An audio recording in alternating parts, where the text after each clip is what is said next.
ጤና ይስጥልኝ ውድ የሆርን ሆራይዘን ተከታታዮች።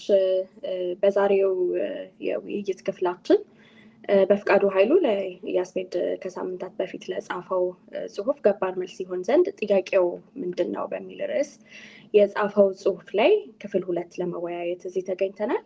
በዛሬው ውይይታችን የበፍቃዱ ጽሁፍ ላይ የመጨረሻና ክፍል 3 ላይ የተዳሰሱ ሀሳቦችን ለማንሳት እዚህ ተገኝተናል።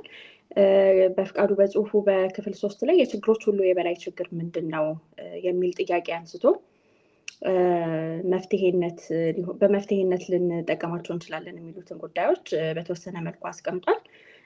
ያስቀመጣቸው 2 ነገሮች ናቸው እንደ መፍትሄ የተቀመጡት። ከነዚህ ጉዳዮች ውስጥ አንደኛው ማንነትን ነፃ ማውጣት፣ ሁለተኛው ደግሞ የመንግስት ስልጣን መለጎም ብሎ አስቀምጧቸዋል። ዛሬ በእነዚህ ጉዳዮች ላይ እንወያያለን ማለት ነው። ሁለታችሁም እንኳን ደህና መጣችሁ። እንኳን ደህና ቆየሽን። በፍቄ ነው የምንጀምረው።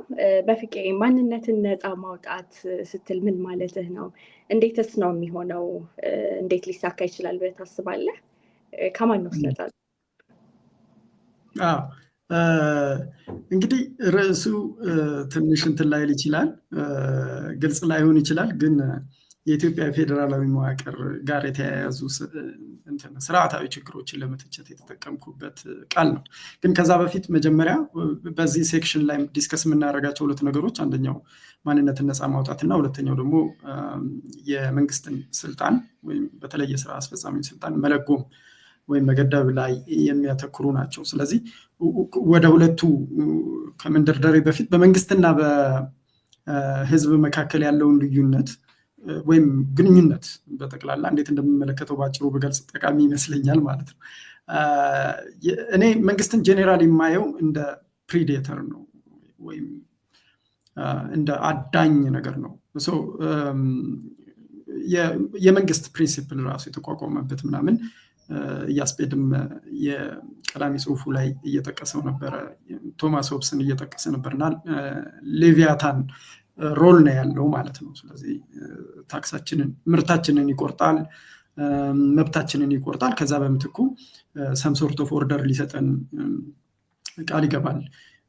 ግን ግንኙነታችን በሱ ፈላጭ ቆራጭነት ላይ የተመሰረተ ነው። የዓለም መንግስታት ታሪክ በሙሉ የሚያሳየው ይህንን ነው።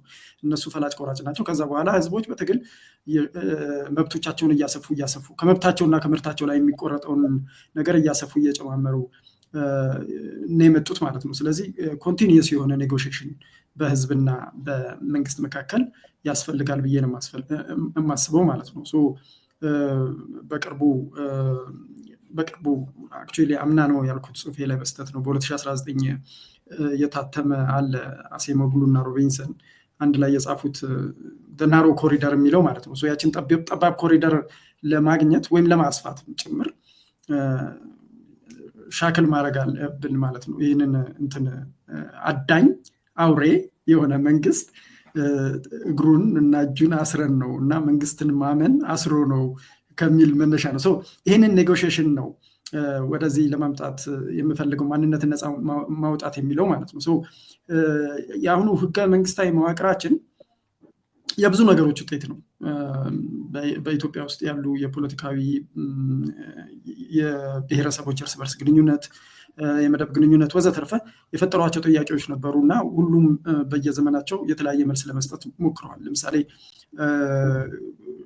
ደርግ በሜሶን እርዳታ የኢትዮጵያን ችግሮች በሙሉ በመደብ አይን ብቻ ማለት ነው በኢኮኖሚክ መደብ አይን ብቻ በመመልከት የኢኮኖሚ ጥያቄዎችን በዋነኝነት አስቀድሞ ለመመለስ እና የኢኮኖሚ ብዝበዛ መንስኤ ናቸው ያለውን የመሬት የገባር ሲስተሙን በማፈራረስ የመሬት ላራሹ በማወጅ እና የከተማ ንብረቶችን ትርፍ ንብረቶችን በመውረስ ወዘተርፈ ያንን ጥያቄ ለመመለስ ምናምን ሞክሯል። አንድ ጥያቄ ነው ያለው ምናምን ብሎ መልስ ሰጠ ማለት ነው። ከዛ ኢህአዴግ ደግሞ ሲመጣ በጊዜው የተመለከተ በቃ የመደብ ሳይሆን የኢትዮጵያ የመደቡም ከሆነ ፓርሻሊ ተመልሷል። ስለዚህ የብሔር ጥያቄ ብቻ ነው ያለው። ስለዚህ የብሔር ግንኙነታችንን ለማረም ይህንን የፌዴራሊዝም መዋቅር መዘርጋት አለብን በሚል ብሔርን መሰረት ያደረገ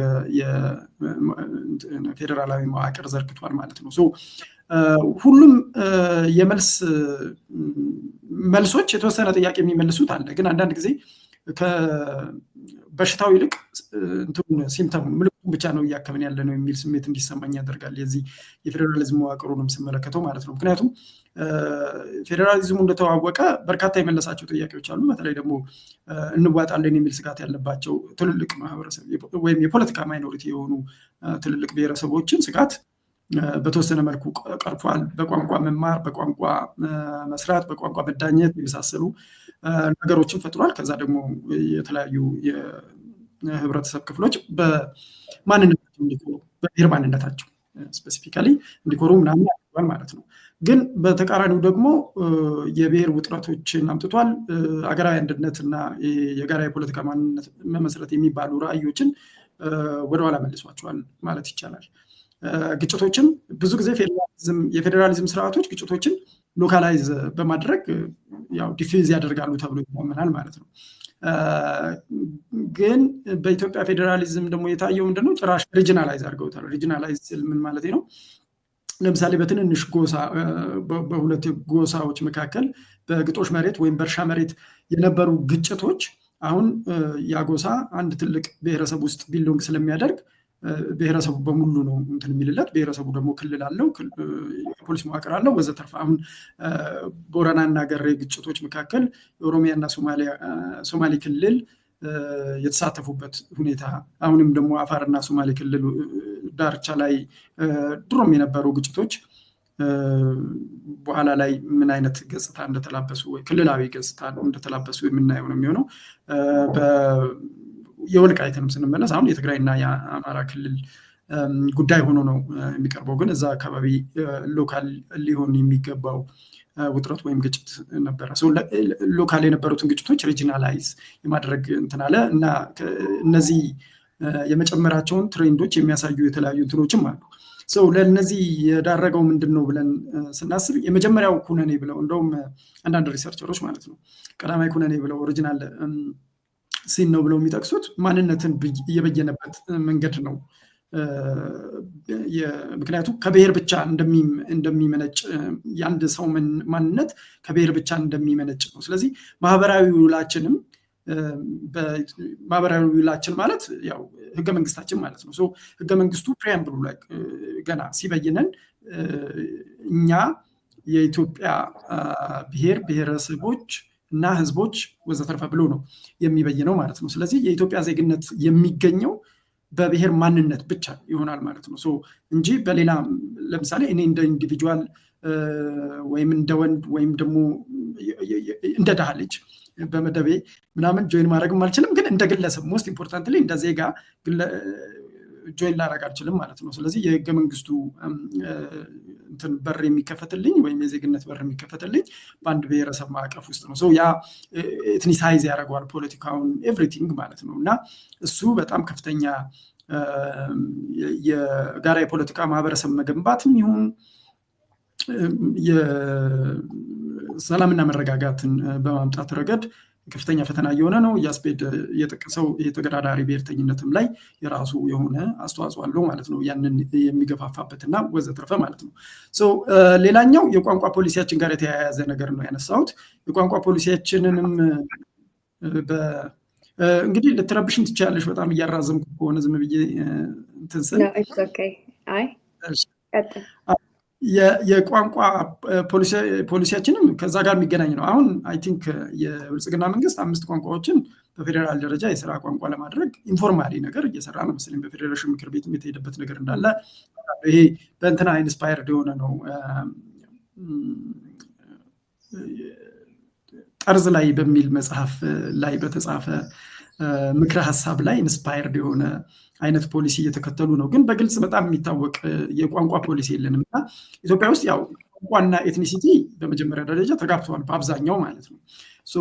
ከዛ የቋንቋ ማለት ኤትኖሊንግስቲክ ነው፣ በአማርኛ ስለሌለው ነው፣ ትርጉም ስለሌለው ነው። ፌዴሬሽኑ ኤትኖሊንግስቲክ የሆነ ነው። ስለዚህ አንድ ቋንቋ ተናጋሪ በሙሉ በአንድ ድንበር መታጠር ያለበት ወዘተርፈ ምናምን ያስመስላል።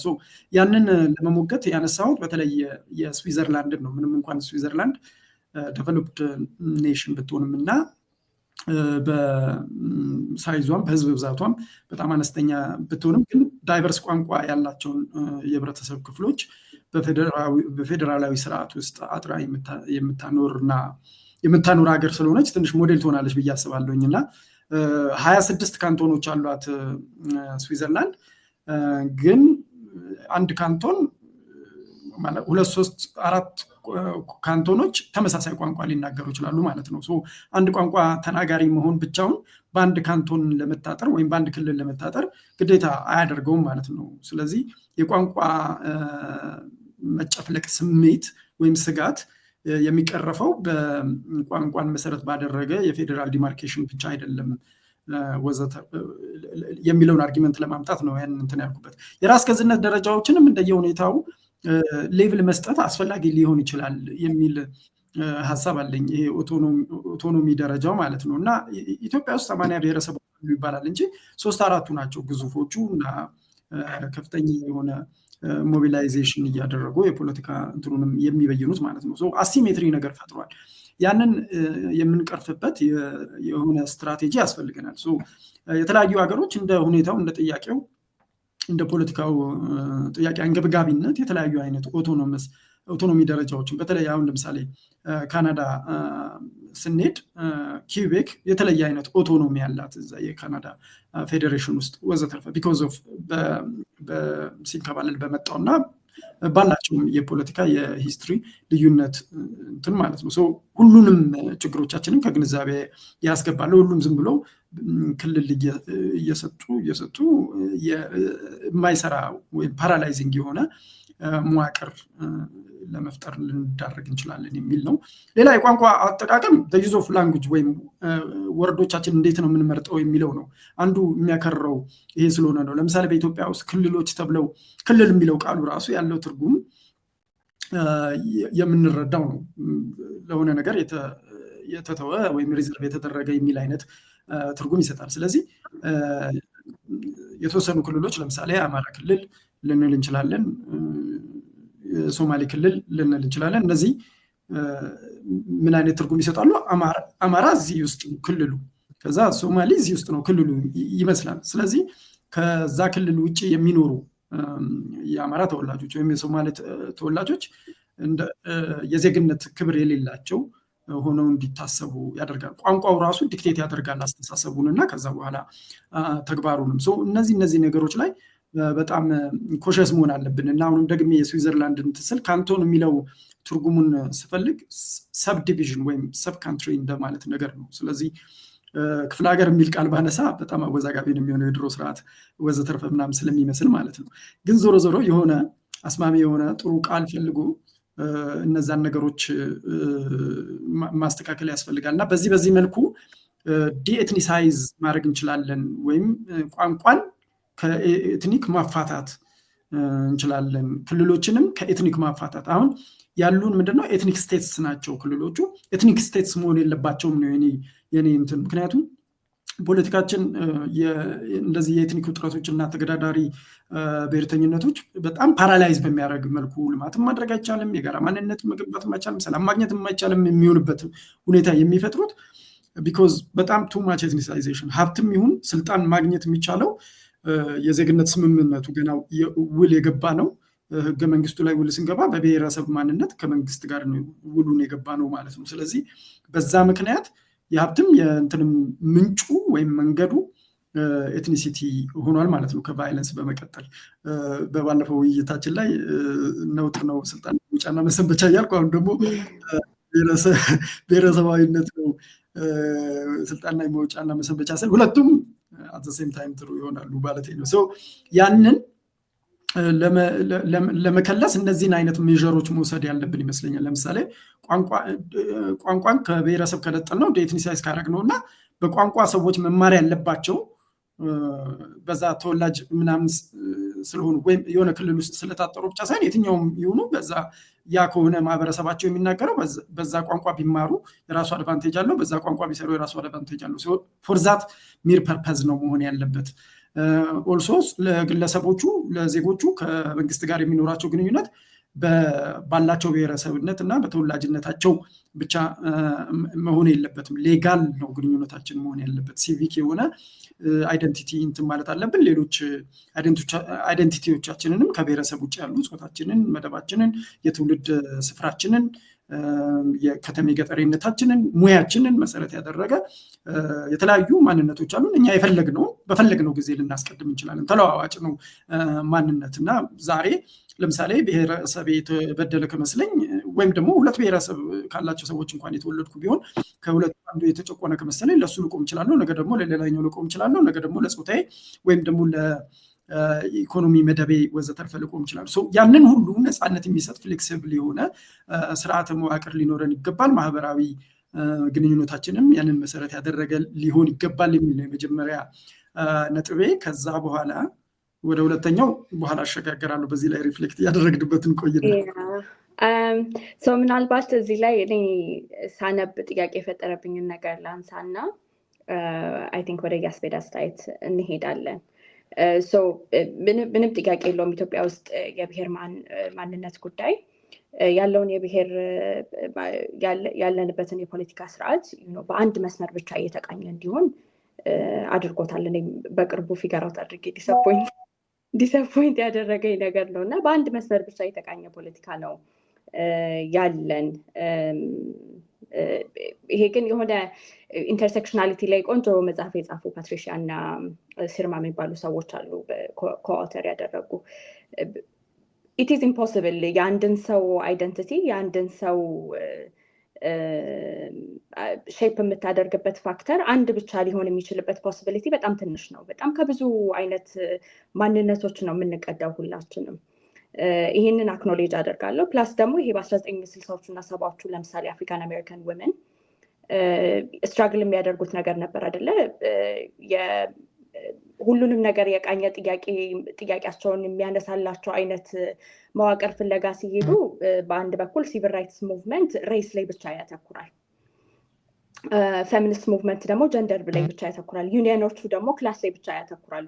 ሁሉም በአንድ መንገድ የተቃኘ ብቻ ሲሆን የሚፈጥረው ጥያቄና የሆነ አድረስ ያልተደረጉ ብዙ ነገሮችን ትቶ ማለፉ የሚያጠያይቅ አይደለም። ግን አንተ ላነሳልህ የፈለኩት ጥያቄ ምንድነው? ዶንት ዩ ቲንክ የብሔር ማንነት በጣም ጎልቶ የሚወጣው ኢትዮጵያ ውስጥ የሚወጣበት ምክንያት አንደኛው በብሔር ምክንያት ብቻ ተለይቶ የሚደርሱ ጭቆናዎች ስለነበሩ አይደለም ወይ? አንደኛው ነገር ማለት ነው። ሞር ኢንቴንስ የሆነ ማለት ነው። ይህንን ደግሞ በጣም ሲግኒፋይ እና ማግኒፋይ የሚያደርገው ነገር ሌሎች ማንነቶች ለምሳሌ እንደ ጾታ፣ እንደ ሃይማኖት ምናምን ያሉት ነገሮች ክሮስ ሴክሽናል ናቸው። ከአንድ ብሔር ወደ ሌላ ብሔርም ሄደን ሶሊዳሪቲ ልናገኝባቸው እንችላለን፣ በጋራ ልንንቀሳቀስባቸው እንችላለን። ግን የብሔር ማንነት ጥያቄ ሲሆን አንደኛ ጭቆና በብሔር ብቻ ተለይቶ ሲደርስ ስለነበረ፣ ሁለተኛ ደግሞ ከሌሎች ብሔሮች ጋር ኢንሶሊዳሪቲ ልትቆም ይችላል ምናልባት የጭቆና አይነት ከተመሳሰለ ሊሆን ብቻ ነው። ይሄ ነገር አይመስልህም ወይ በጣም ኢንቴንሲፋይ የሚያደርገው እና በዛ ብቻ እንድንቀረጽ የሚያደርገን? ይህንን እንዴት አድረስ ታደርገዋለህ? እና ይህንን እንዴት ታየዋለህ በፍቄ? ከባድ ጥያቄ ነው በነገራችን ላይ የጠየቅሽን። ኦፍኮርስ ሪኮግናይዝ ለማድረግ ሞክሬያለሁኝ። ሜሪት አለው ማለት ራሱ ስልጣንን ከማከፋፈል አንጻር ጀምሮ ወዘተርፈ ምናምን ማለት ነው። ግን አንደኛ ቅድምም ረዘም ያለ ትንታኔ ለመስጠት የልኩት ማለት ማህበራዊ ውላችን እየታደሰ መሄድ አለበት። በየጊዜው እያደግን እኛም እንሄዳለን። ስለዚህ በመንግስትና በህዝብ መካከል ያለው ግንኙነት እንደ ስታቲክ መወሰድ የለበትም። ያችን ጠባብ ኮሪደር በየጊዜው ልናሰፋ እንሞክራለን ነው። ያንን ለማስፋት መሞከር አለብን ነው። እኔ አሁን በጣም እየተማርኩ የመጣሁት ነገር ምንድን ነው፣ የዛን ጊዜ ኮንስቲቱሽኑን ድራፍት ያደረጉ ሰዎች የተነሱበት መነሻ አላቸው። አፓረንትሊ የተነሱበት መነሻ ወይም እንትናቸው ቅን አልነበረም ብዬ ልደመድም አልፈልግም፣ መነሻቸው ማለት ነው። ለመመለስ የፈለጓቸው ጥያቄዎች አሉ፣ ግን የመለሱበት መንገድ ፐርፌክት አልነበረም፣ ኢምፐርፌክሽንስ አሉት እና እነዛ ነገሮች አሁን ችግሮችን እያስከተሉ ነው ለማለት ነው የፈለኩት እንጂ የብሔረሰብ ብሔርን መሰረት ያደረጉ ጭቆናዎች ነበሩ። ስለዚህ ያንን ማንነት የጨፍላቂ የሆነ የፖለቲካዊ ሂደት ማስቆም ያስፈልግ ነበር። ግን ለማስቆም የወሰዱት መንገድ ሌሎች ችግሮችን አስከትሏል እና በሌላም መንገድ ሊያደርጉት ይችሉ ነበር ነው። አሁን ቱ ቢ ኦነስት በተለየ ፖለቲካ ያስፔድ እንደውም እዚህ ላይ በደንብ ሪፍሌክት እንዲያደርግበት ፈልጋለሁ። ብዙ ጊዜ ከሰዎች ጋር እየተሟገተበት የተጨቃጨቀበት ነው። እኔ እውነቱን ለመናገር ስቴቶች ወይም ሀገረ መንግስቶች የተፈጠሩት ለሰው ነው እንጂ ሰዎች አይደለም ለሀገረ መንግስቶች የተፈጠሩት ብዬ ነው የማስበው። ፖለቲካዊ ተቋማት ናቸው እነዚህ አገሮች። ምንም እንኳን ብዙዎቻችን ሀገሮቻችን የምናፈቅር ቢሆን የምናበቃ አገሬ ወይም ሞት ምናምን ብለን የምንልም ቢሆን ዞሮ ዞሮ የሰው ልጆች በክብርና በነፃነት እንዲኖሩ የሚያደርጉ ማሽነሪዎች ናቸው። ስለዚህ ማህበራዊ ህይወታችንን ወዘተርፈ ጠብቀን ክብራችንን ነፃነታችንን አስጠብቀን የምንኖርበት ካልሆነ አገሩ ቅርጹን ሊቀይር ይችላል፣ ሊፈርስ ይችላል፣ መልሶ ሊሰራ ይችላል ወዘተርፈ ማለት ነው። አይኖ ይሄ በጣም ብዙ ሰዎችን ሊያበሳጭ የሚችል ነገር መሆኑን ማለት ነው። ግን ከዛ አይደለም የምመጣው። ግን አሁን ለምሳሌ ኢትዮጵያ ውስጥ እኔ የመገንጠል ዲስከሽኖች ወዘተርፈ ምናምን ሲነሱ የሚያሳስበኝ ለምሳሌ ጎረቤቶቻችንን ማየት እንችላለን ማለት ነው። ለምሳሌ ኤርትራውያን 30 ዓመት ከታገሉ በኋላ 30 ዓመት በእንደዚህ አይነት ሁኔታ ውስጥ ከሆነ የሚኖሩት እና ኢፍ ዘይ ኮል ኢት ነፃነት በቃ አይ ዶንት ኖ ዘ ዲፊኒሽን ኦፍ ነፃነት ማለት ነው።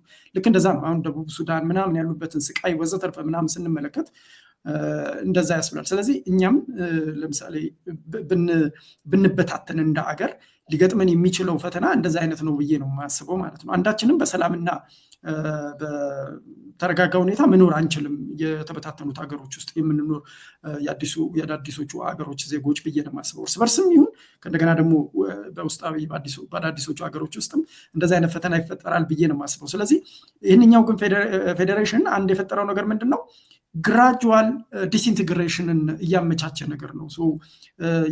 እነዚህ እኮ የተቀናቃኝ ወይም ደግሞ ተገዳዳሪ ብሔርተኝነቶች አገር እየገነቡ እኮ ነው። በየራሳቸው አምሮት ውስጥ አገር እየገነቡ ነው። በተለይ ኦሮሚያ፣ አማራ፣ ትግራይ የመሳሰሉት እንትኖች ኢንክሉዲንግ ሶማሊ ክልሎች፣ እነዚህ ክልሎች አገር ነው እየገነቡ ያሉ። ሰው ቀስ በቀስ ሲለያዩ ሲነጣጠሉ ምናምን እያየናቸው ነው። ኢንቴግሬሽን አይደለም እየተሰራ ያለው ዲስኢንቴግሬሽን ነው ማለት ነው። ግራጁዋል ዲስኢንቴግሬሽንን ያመጣል። ስለዚህ ያንን በማያመጣ መልኩ ቋንቋና ኤትኒሲቲ፣ ምክንያቱም ዋና ኢንዱ እንዳልኩት አገረ መንግስቶች ኦሮሚያም ራሱ ክልል እንደ ክልል ቢታሰብ፣ አማራም ትግራይ ምናምን ቢታሰብ ለእያንዳንዱ ዜጎች እና ከዛ ደግሞ አብረው ለሚኖሩ ማህበረሰቦች ሰላማዊ የተረጋጋ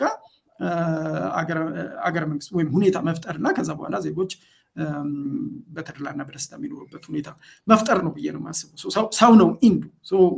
ግን ያንን እያደረገ አይደለም። ስለዚህ ይሄ ማህበራዊ ውል መታደስ አለበት። ቋንቋ ላይ ያለን አመለካከት ማስተካከል አለብን። ቋንቋው መጥፋት የለበትም፣ ባህሉ መጥፋት የለበትም። እነዛን ለማድረግ ግን ግዴታ የአገረ መንግስቱን ወይም ደግሞ መለያየት ዋና መፍትሄው አይደለም ነው ለማለት የፈለግኩት ማለት ነው። አይ ዶንት ኖ ጥያቄሽን በደንብ መልሼው እንደሆነና እንዳልሆነ። አንደኛ ከባድ ጥያቄ ነው፣ ሁለተኛ በቂ መልስ የለኝም። ኢትስ ኦኬ። የኢያስን ሪፍሌክሽን እንስማና ወደ ሁለተኛው ነጥብ እንሄዳለን። እሺ፣ ይሄንን ውይይት እንደ ክፍል 2 ማየት ትንሽ አስቸጋሪ ነው አይደል? ራሱን የቻለ በጣም ትልቅ እንትን ስለሆነ አንድም ደግሞ ጽሁፍ ላይ አንተም እንደ ተጨማሪ ሀሳብ ያስቀምጥካቸው ነገሮች ናቸው። እንትን ማለት እንደ አዲስ በደንብ የሚታዩ ነገሮች አሏቸው ብዬ አስባለሁኝ እና ራሱን የቻለ ውይይት ተብሎ ፍሬም ቢደረግ የተሻለ ይመስለኛል።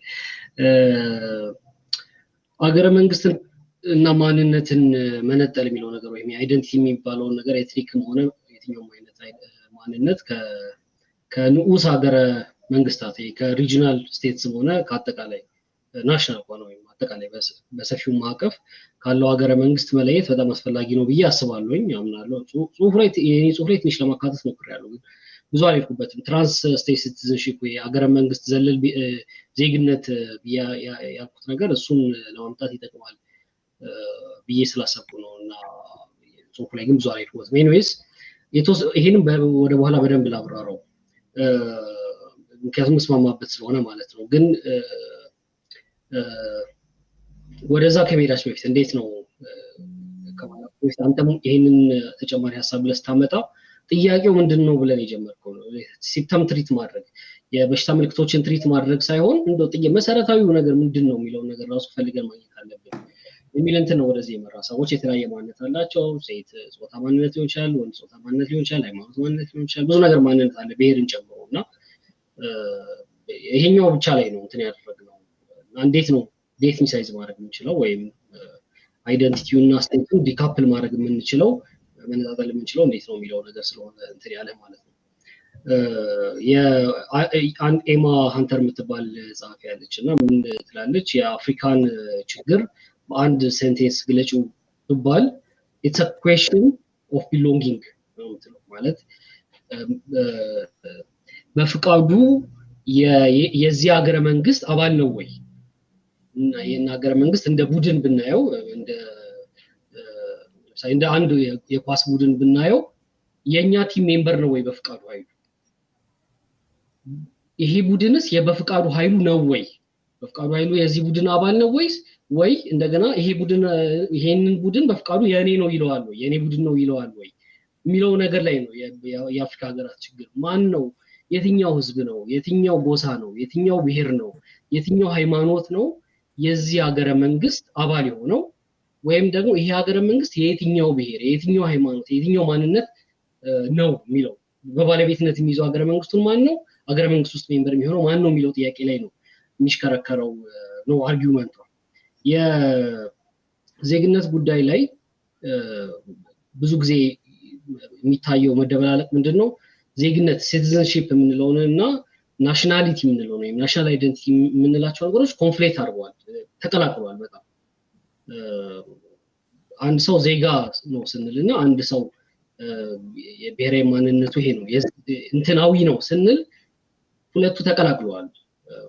ብዙ አካባቢ ላይ ሲቪክ የምንላቸው ስቴቶች ራሱ የባለፈው ውይይታችን ላይ ትንሽ ያነሳ ነው። አሜሪካ ለምሳሌ የሲቪክ ስቴት አይዲያል ልንላት ምንችላት ሀገር ናት። ግን እዛም ራሱ ዋይት አንግሎ ሳክሰን ፕሮቴስታንት ምናምን ብለ የሆነ እንትን አለ እዛም ውስጥ ራሱ ማለት ነው። ኒውትራል የሆነ አይደንቲቲ የሌለው ስቴት ዓለም ላይ ማግኘት ይከብዳል። በስፔክትረም ነው የምናስቀምጠው። ማን ነው ከሀገረ መንግስቱና አይደንቲቲ የተጣበቀ የተቆራኘ፣ ማን ነው ደግሞ እንደው ሉዝ የሆነው በሚል በስፔክትረም ነው እንጂ ፐርፌክት የሆነ በእንትን አናገኝም። ዲቪዥን ማግኘት አስቸጋሪ ነው። ይህንን ኮንሰፕት ይዘን ወደ ኢትዮጵያ እና የአፍሪካ ሀገራት ስንሄድ ብዙ ሞዴሎች ተሞክረዋል። ማለት በተቻለ መጠን ችግሮችን ለመቅረፍ በሚል ኢትዮጵያ ኤትኖሊንግስቲክ የሆነ ፌዴራል ስርዓት ትከተላለች። የተለያዩ አፍሪካ ሀገራቶች የተለያየ ስርዓት ይከተላሉ። በሚገርም ሁኔታ ሁሉም የአፍሪካ ሀገር ተመሳሳይ ችግር አለበት። አሁን አውቶክቶኒ የሚለው ተርም እዚህ ሀገር ብዙ አንጠቀመው እንጂ የብዙ አፍሪካ ሀገሮች ችግር ነው። ይሄ የኔ ሆምላንድ ነው፣ ይሄ መሬት እኔ መሬት ላይ አንተ ይሄኛው ብሔር አባል ለምንድን ነው የመጣው ምናምን የሚለው እንትን የብዙ አፍሪካ ሀገሮች ሲቪል ዋር፣ የእርስ በርስ ጦርነት፣ ግጭቶች ምናምን ምክንያት ነው። አይቮሪ ኮስት የአይቮሪያውያን ነው እንጂ የቡርኪናዎች አይደለም። ግን የሚለው አሁን ጽሁፌም ላይ አንስቼዋለሁ የጸብ ምክንያት ነው፣ የእርስ በርስ ጦርነት ምክንያት ነበረ። ግን ቡርኪና ማንነት ያላቸው ሰዎች አይቮሪ ውስጥም ይኖራሉ። እንደዚህ አይነት ኬዞች በጣም ብዙ አሉ እና በየትኛውም እንትን መንገድ ተሄዶ የተቀረፈ አይመስለኝም። አፍሪካ ውስጥ ይሄ ችግር ማን ነው የሀገረ መንግስቱ አባል፣ ሀገረ መንግስቱ ውስጥ የማን ነው የሚለው ጥያቄ በትክክል የተመለሰ አይመስለኝም። ይሄ ያልተመለሰው ማንነትን ከስቴት ከምንለው ሀገረ መንግስት ከምንለው ነገር መነጠል ስላልቻል ነው ብዬ ነው የማስበው።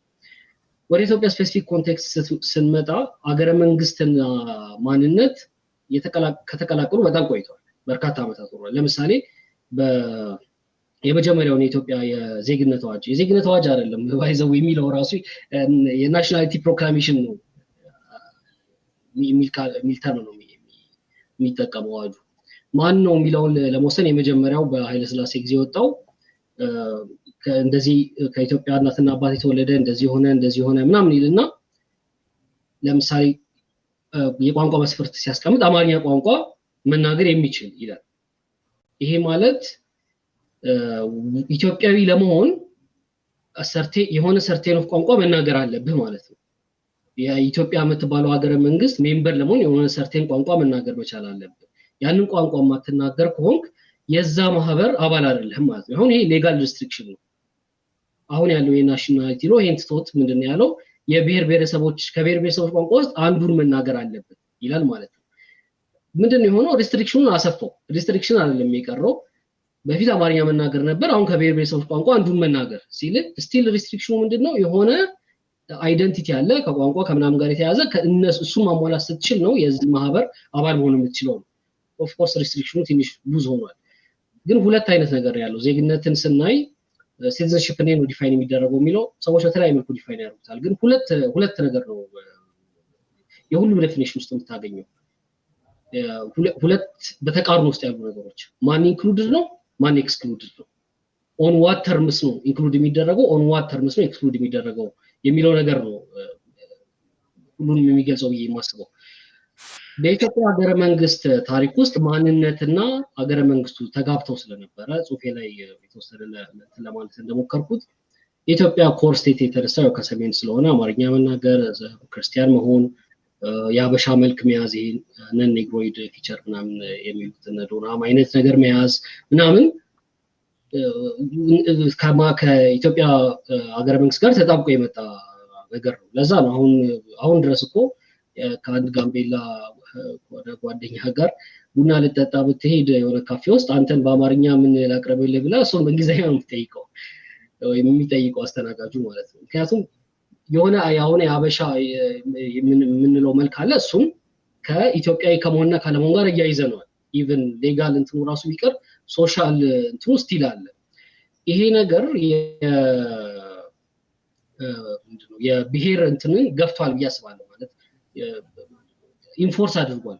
ብሔሮች ደግሞ አይ ኖ ይሄ የሀገረ መንግስቱ ማንነት የኔ ስላልሆነ የራሴን ማንነት የሚያንጸባርቅ የራሴ ሀገረ መንግስት እንዲኖረኝ ይፈልጋለሁ ወደሚል ትግላቸውን ገፍቶታል ብዬ አስባለሁ። ለዛ ነው አሁን ሪጂናል ስቴቶች ሲፈጠሩ የኦሮሞ ክልል ወይም የሶማሌ ክልል በኢትዮጵያ በአጠቃላይ በነበረው ማዕቀፉ ሲጠሉት የነበረውን ነገር የኢትዮጵያ ሀገረ መንግስት ማንነት የኔን ማንነት አያንጸባርቅም ሲሉ የነበረው ነገር አሁን ልክ እነሱ ደግሞ በክልላቸው ያንን ነው ሪፕሊኬት የሚያደርጉት።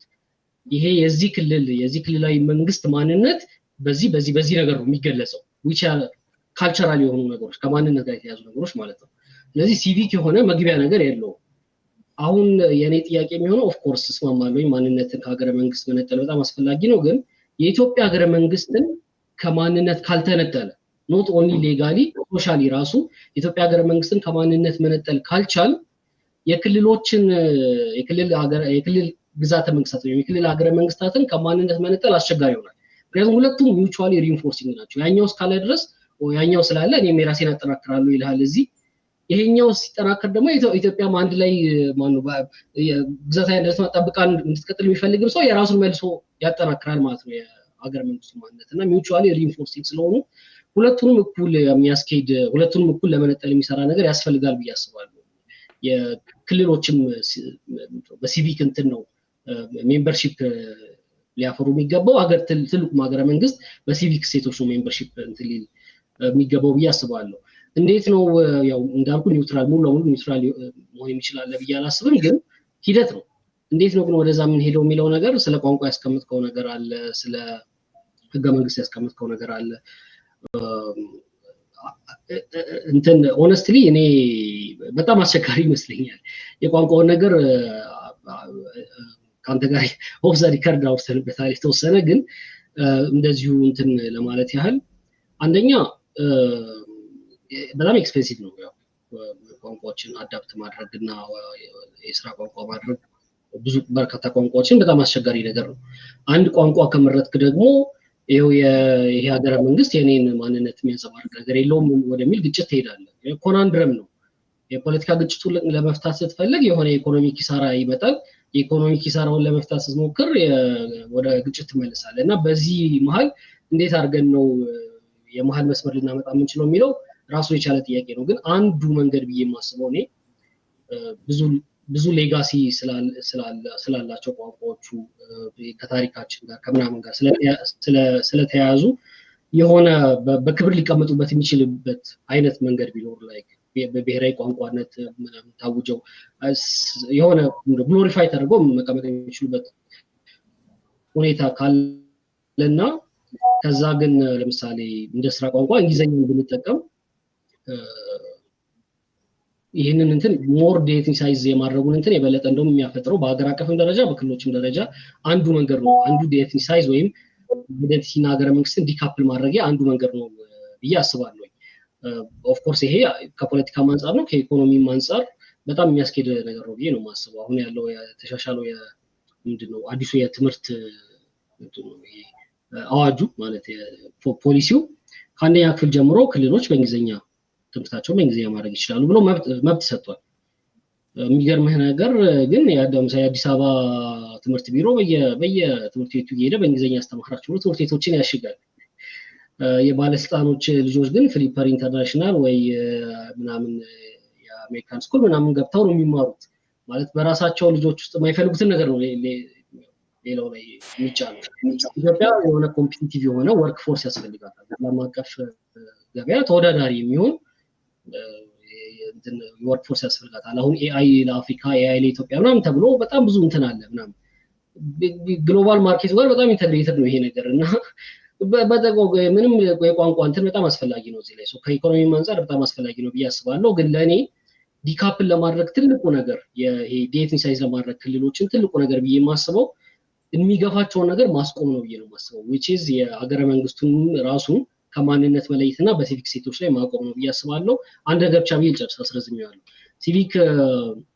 በሲቪክ እንትኖች ላይ ማቆም ስንል ብዙ አይነት ነገር አለው ብዬ አስባለሁ። ምክንያቱም ቶታሊ ኒውትራል መሆን ስለማይችል አሁን ሲቪክ ስቴትስ የሚባሉት ህግጋት የኮንስቲቱሽናል ፓትሪዮቲዝም የሚሉት ነገር ወይ በተቋማታቸው ላይ ባላቸው ምንድነው ኩራት ምናምን ሊገለጽ ይችላል። እኛ ምንድነው ልናገኝ የምንችለው ሊቆምበት የሚችል ብዬ ሳስብ ከምንድነው ኢትዮጵያ ከታሪካዊ ቀደም ከዘረዝርኳቸው ማንነቶች ውጪ ዓለም የሚያውቃት ወይም የተቀሩት የአፍሪካ ሀገሮች የሚያውቋት በምንድነው በጸረ በኢንዲፔንደንስ እንትን ነው አይደል? በስትራግል ነው የሚያውቃት። የቅኝ ግዛትን እንትን ምናምን አልቀበልም በማለት ነው የሚያውቋት። እንደውም እነ ዴቦይስ ምናምን ኢትዮጵያኒዝም ራሱን የቻለ አይዲዮሎጂ መሆን ይችላል የሚል እምነት ነበራቸው። እኛንን አፍነን ይዘን አላሻግር ያልነው ብዬ ነው የማስበው ይሄንን ነገር። ምክንያቱም ከቋንቋ ጋር ከበሻፊት ጋር ምናምን አያይዘ ነው ለዲስከሽን ላይ መጠን ይችላል። ግን ቲክቶክ ላይ ምናምን ቪዲዮዎች ታያለህ አይደል? የሆነ አፍሪካ የምንለው ኮት መልክ ያለው ሰው አንቺ ግን አበሻ ነሽ፣ አንቺ ኢትዮጵያዊ ነሽ ምናምን፣ አንተ ኢትዮጵያዊ ነህ ምናምን የሚሉ ኮመንቶች ወይም ደግሞ የሆነ አፍሪካን ጉዳይ የተመለከተ ቪዲዮ ስር ምናምን ዌር ኢትዮጵያንስ ዩ አር ኖት አፍሪካንስ ምናምን የሚሉ እንትን ማለት በሆነ ቪዲዮ ምናምን ሰው ሁሉ ጀጅ ላደርግ አይደለም። ግን እውነት መነጋገር ከተባለ ሁላችንም ጋር ያለ ነገር ነው። ይሄንን ከዚህ የወጣ ነገር እና የሁሉም ሊሆን የሚችል ነገር ማምጣት እንችላለን ብዬ አስባለሁ። ምንድነው ሀገረ መንግስት ዘለን ዜግነት የሚያስፈልገናል ያልኩት ከዛ ተነስቼ ነው። ምክንያቱም ሶማሌውን የምትስብ ከሆነ ወደዚህ ሙቃዲሾን ሶማሌ የምታመጣ ከሆነ እነዛ መስፈርቶች ይቀራሉ ማለት ነው። የሆነ ቋንቋ መናገር የሚችል የሆነ መልክ ያለው የሆነ ሃይማኖት ያለው ምናምን የሚሉት መስፈርቶች በሂደት ከህዝብ ልብ ውስጥ እያወጣናቸው መምጣት እንችላለን ብዬ አስባለሁኝ። ክልሎቹን መቀያየር ኢሚዲየትሊ ግን ባክፋየር ያደርጋል ብዬ ነው የማስበው። እስማማለሁ። ኦልሞስት 90% እስማማለሁ። ትንሽ ማይነር ሪዘርቬሽን ያለኝ ሰው ጀነራሊ ኦፍ ኮርስ የቢሎንጊንግ ጥያቄ ማለት የቤተኝነት ጥያቄ ነው አይደለም? በአማርኛ ብንተረጉመው ማን ነው ቤተኝነት የሚሰማው ቤተመንግስት ሲገባ ወይም በቤተመንግስት ሳይሆን በኢትዮጵያ ቢሮክራሲ የሚሆን አለ አይደለም? በማዕከሉ እንትን ነው ሰው የማዕከልና የዳር ሀገርና የመሀል ሀገር ክፍፍል አለ ወዘተርፈ። እነዚህ አይደንቲቲዎች ራሱ ደገኛ፣ ቆለኛ ወዘተርፈ ናቸው። በሲቪክ አይደንቲቲስ ራሱ በሲቪክ ምንድነው በሲቪክ ቨርቹስ የተመሰረቱ ሀገራት ሳይቀሩ እነ አሜሪካን ሀገር ለምሳሌ ህገ መንግስታቸው ሲጻፍ መጀመሪያ የጻፉት ያው የጆን ሎክን ወስደው ሁሉም ኦል ሜን አር ክሬትድ ኢኳል ብለው ነው አይደል የጀመሩት። ሰው ሜን የሚለው ኮንቴክስቹዋሊ ስትወስደው ሰዎች ለማለት ነው፣ ወንዶች ለማለት አይደለም። ጄኔራሊ አንደርስቱድ የሚደረገው ሰዎች ነው። ግን ሰዎች ሲሉ ሊትራሊ ማንን ነው የሚያስቡት የሚለው በሚዘረጉት በስፔሲፊክ ሎውስ ነው አይደል ዲተርማይን የሚደረገው። ፕሮፐርቲ ያላቸው ነጭ ወንዶች ብቻ ሆኑ። መጀመሪያ ራሳቸውን ነበር እያሰቡ ሰዎች ሲሉ የነበረው እና እንደውም አንድ ጊዜ ሰምቼ ነበር ኢትዮጵያ ውስጥ የሆነ የብሔረሰቡ ስያሜ በብሔረሰቡ ቋንቋ ሰው ማለት ነው። ስለዚህ የዛ ብሔረሰብ ያልሆነ ተወላጅ በሙሉ ሰው አይደለም እንደማለት ነው። ገባ? ልክ እንደዛ ሁላ የእንትናም ሁሉም ሰዎች እኩል ናቸው ብለው ሲጽፉ የአሜሪካ ፋውንደርስ ወንድ ፕሮፐርቲ ያላቸውን ወንዶች ነጭ ወንዶች እያሰቡ ነበረ ማለት ነው። ከዛ መምረጥ መብት ያላቸው ወይም በፖለቲካው ላይ መወሰን መብት ያላቸውን ማናቸው የሚለውን ዲተርማይን አደረገ። ከዛ በህዝቦች ትግል ምናምን ሰማያው ሌሎችም እየተጨመሩ ሁሉም ወንዶች ይሆናሉ እድሜያቸው ከሆነ ጊዜ በላይ የሆነ ከዛ ሴቶች ይካተታሉ ከዛ ጥቁሮች ወዘተርፈ እያለ አካታች ምናምን እየሆነ መጣ እንጂ በድርድር ብዛት እየሆነ መጣ እንጂ ሁልጊዜም ኢቨን በሲቪክ እንኳን አይደለም የኛ ኢመርጀንስ ኢቮሉሽን እንደ ካንትሪ በእንደዛ አይነት እንትን አይደለም ያኛው እንትን አለ ይሄንን በተለያዩ በመንቀርጻቸው ህጎች ኢንቴንሽናሊ ነው ኢትዮጵያውያንን እንድትመስል ማድረግ የሚኖርበት ማለት ነው ግን ኢትዮጵያውያንን ራሱ በብሔር መነጽር ብቻ የምናያቸው ከሆነ we are creating problems because የመሃል ሀገርና የዳር ሀገርነት ከተሜና ገጠርነት እኔ እንደውም ሁሉ ጊዜ የምለው ነገር አለ ማለት ነው ለምሳሌ ጀንደር ስትወስድ ኢትዮጵያ ውስጥ ትልቁ ጭቁን ብሔረሰብ የሴት ብሔረሰብ ነው የትኛውም ብሔረሰብ ውስጥ ብትሄድ የማትረገጥ ሴት የለችም ማለት ነው ከተማ ውስጥም ቢሆን በከተማ ውስጥ የምትረገጠው ሴት ነች ይሄ አንዱ ነው ሌላው ደግሞ ለምሳሌ ሁለት አሁን የኦሮሞ ብሔርተኝነትና የአማራ ብሔርተኝነት ዋነኞቹ ሁለቱ ግዙፍ ተገዳዳሪ ብሔርተኝነቶች ናቸው አይደል ግን አንድ የአማራ ባለሀብት የኦሮሞ ባለሀብት ሴት የራሱ መደብ ውስጥ ያለች ሴት ቢያገባ ይቀለዋል አንድ የአማራ ድሃ የገጠር ሴት ከሚያገባ ይልቅ ማለት ነው ሶ ኢቨን ኢንትራ ኤትኒክ ግን ክላስን እንትን የሚያደርግ ትራንሴንድ የሚያደርግ ጋብቻ ከመመስረት ይልቅ የፍቅር ግንኙነት ከመመስረት ይልቅ ኢንተር ኤትኒክ የሆነ ወይም ከሁለት ብሔረሰብ የተውጣጣ የፍቅር ግንኙነት መመስረት ቀላል ነው ሶ ይሄ ይነግረናል የሰዎች ማለት የትኛው ነው ፕራዮሪታይዝ የሚያደርጉት ምናምን የሚለውን ነገር ማለት ነው ሶ it is very አስቸጋሪ ነገር ነው ሶ ይሄ ውስብስብነቱን የሚመጥን መልስ ነው የሚያስፈልገው ድራፍትም ስናደርግ ሶ ለምሳሌ አሁንም አሜሪካን ደግሜ ላንሳትና ዲሲ አካባቢ ይሄ አበሻ የሚበዛበት አጠገብ ሜሪላንድ የምትባል ስቴት አለችና ሲልቨር ስፕሪንግ የምትባል ትንሽዬ አካባቢ አለች ሶ እሱ እዛ አካባቢ ብዙ አበሻ ይኖራል ስለዚህ አማርኛ somehow እንደ ወርኪንግ ላንጉዌጅ ሪኮግናይዝ ተደርጓል በዛ አካባቢ ለምሳሌ መንጃ ፍቃድ ለማውጣት ፈተና ብትሄድ አማርኛና እንግሊዝኛ እንደ አማራጭ ይሰጣል እንደዚህ somehow ላንጉዌጁን ጀስት የቢሮክራሲ እንትን ያደርጉት አሁን እኛ ሀገር ላንጉዌጅ መናገርህ ወይም አለመናገርህ ከምታገኘው ጥቅም ሊያጎድልብህ ይችላል ይነጥቃል ማለት ነው ቢሮክራሲውን ስንሰራው እንደዛ ያደረግን የሰራ ነው ስለዚህ መልስ ሲሰጡ አሁን የበፊቱ ስርዓት የነበረው የአማርኛ ቋንቋን ፕራዮሪታይዝ ስለሚያደርግ የአማርኛ ቋንቋ የማይችል ፍርድ ቤት እንኳን ቀርቦ መከራከር የማይችልበት በጣም አዳጋች ሁኔታ ነበር ማለት ነው የመንግስት መስሪያ ቤት ውስጥ ለመስራት ወዘተ እንደዛ ያንን እንዴት ነው መንቀረፍ የምንችለው ስለዚህ የቢሮክራሲ ጥያቄ ያለ ብዙ ነገሮች አሉ ስለዚህ አንድ ሰው የተለየ ቋንቋ በመናገሩ ምክንያት የሚያጣው እድል መኖር የለበትም ወይም ደግሞ የሚያገኘው የበለጠ እድል መኖር የለበትም ሰማው ይሄንን ባላንስ ፈጥረን it is impossible ሁሉንም ባላንስ ማድረግ የቁጥርም የምናምንም ችግሮች ስላሉ ማለት ነው ባለፈው ቆጠራ ለምሳሌ 1000 እንኳን የሚሞላ ባለፈው የህዝብ ቆጠራ 1000 የሚሞላ እንኳን የህዝብ ቁጥር የሌላቸው ብሔረሰቦች ነበሩ እነዚህ አሁን የመጥፋት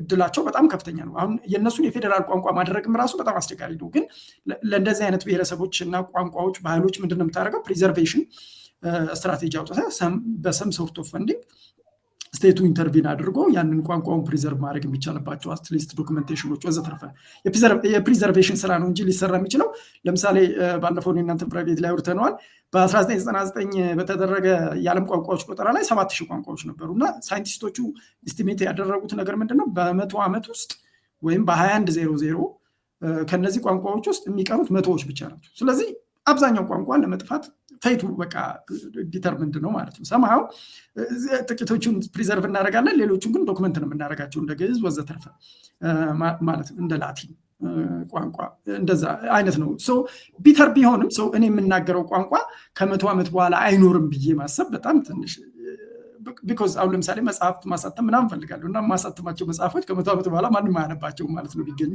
ሪሌቫንስ ቢኖራቸው ባይኖራቸው ወዘተርፈ there are multiple በቃ ቢሎንጊንግ ቤተኝነት ምናምን ሊሰማን ይችላል ያንን ግን ዞሮ ማነቆ አትሊስት ለመኖር ለሰዎች ክብራቸውን የሚያጎድል ነፃነታቸውን የሚቀማና ለመኖር ተግዳሮት እስከሚሆን ድረስ የሚሆንበት ምክንያት የለም። ግን ቋንቋው ግዴታ የፖለቲካው መሪ አካል እንዳይሆን ሰምሃው እንነጥለው ነገር ነው የኔ አርጊመንት። አይ ዶንት ኖ እያወራው ያለው ለአነሳቸው ያሰብኳቸውን ነጥቦች እረሳቸዋለሁ። አይ ቲንክ ያው እኔ ላጠቃልላችሁና ወደሚቀጥለው እንትን እንሂድ። ሶ አይ ቲንክ ሁለታችሁም ያላችሁትን በተወሰነ መልኩ ልጋራና እኔ ያው እንደ ሴት ብሔረሰብ አባል ከሰሞኑ ዴቨሎፕ ያደረግኩትን ስጋት ተንተርሼ ያው የኢትዮጵያ ፖለቲካ ወይም የኢትዮጵያ ሶሾ ፖለቲካል ኢንተራክሽን በአጠቃላይ ኢንተርሴክሽንን መሰረቱ ቢያደርግ እንደ ሁኔታው እንደየቦታው የተቃኘ አናሊሲስ እየተቀመጠ ሁሉም ማንነቶቻችን አድረስ የሚደረጉበት እና ከድርብርብ ጭቆናዎች ራሳችንን ለማላቀቅ ሲባል በኢንተርሴክሽናል መነጽር ነገሮችን ማየት ብንጀምር መልካም ነው ብዬ አስባለሁ። ሰው በዚህ እናጠቃልና ወደሚቀጥለው አንድ ነገር ለመጨመር እዚህ ሀገር ብዙሃን የለም የሚል ብዙ ጊዜ ብለናል። ማጆሪቲ የለም ማለት ብትሄድ ሁሉም ማይኖሪቲ ነው። በብሔር ብትሄድ ሁሉም ማይኖሪቲ ነው። ዘወሊ ማጆሪቲ ያለው በጾታ ነው። የሴት ማጆሪቲ ያለው እነሱም ማጆሪቲ የሚጨቆንበት ሀገር ነው። ስትረስ ለማድረግ ነው። ኢንተርሴክሽናሊቲ የሚለው ነገር ሜይ ቢ በአማርኛ ማስቀመጥ ካስፈለገ በፍቃዱ ቃል በዚህ አጋጣሚ አይ ዶንት ኖ እንግዲህ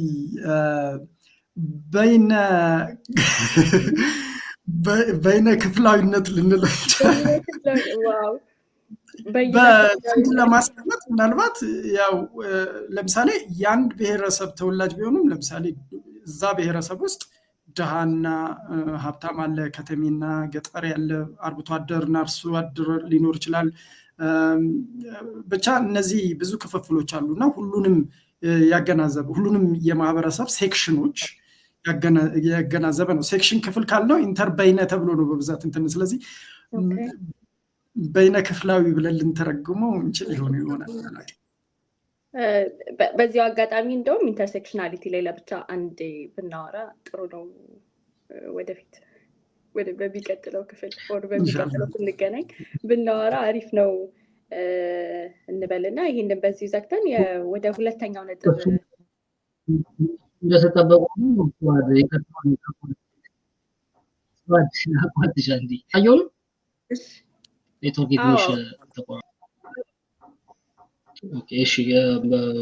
ከተሰማው እንትን ኢንተርሴክሽናሊቲ የሚለውን ነገር ቤል ሁክስ የምታነሳው ነገር አለ አይደል? አሜሪካ ውስጥ ምርጫ ሲደረግ ነጭ ወንዶች ብቻ ነበር መጀመሪያ የሚመርጡት። ከዛ ቀጥሎ ማን ወደ መራጭነት እንትን ይሸጋገር ሲባል ጥቁር ወንዶች ወይስ ነጭ ሴቶች?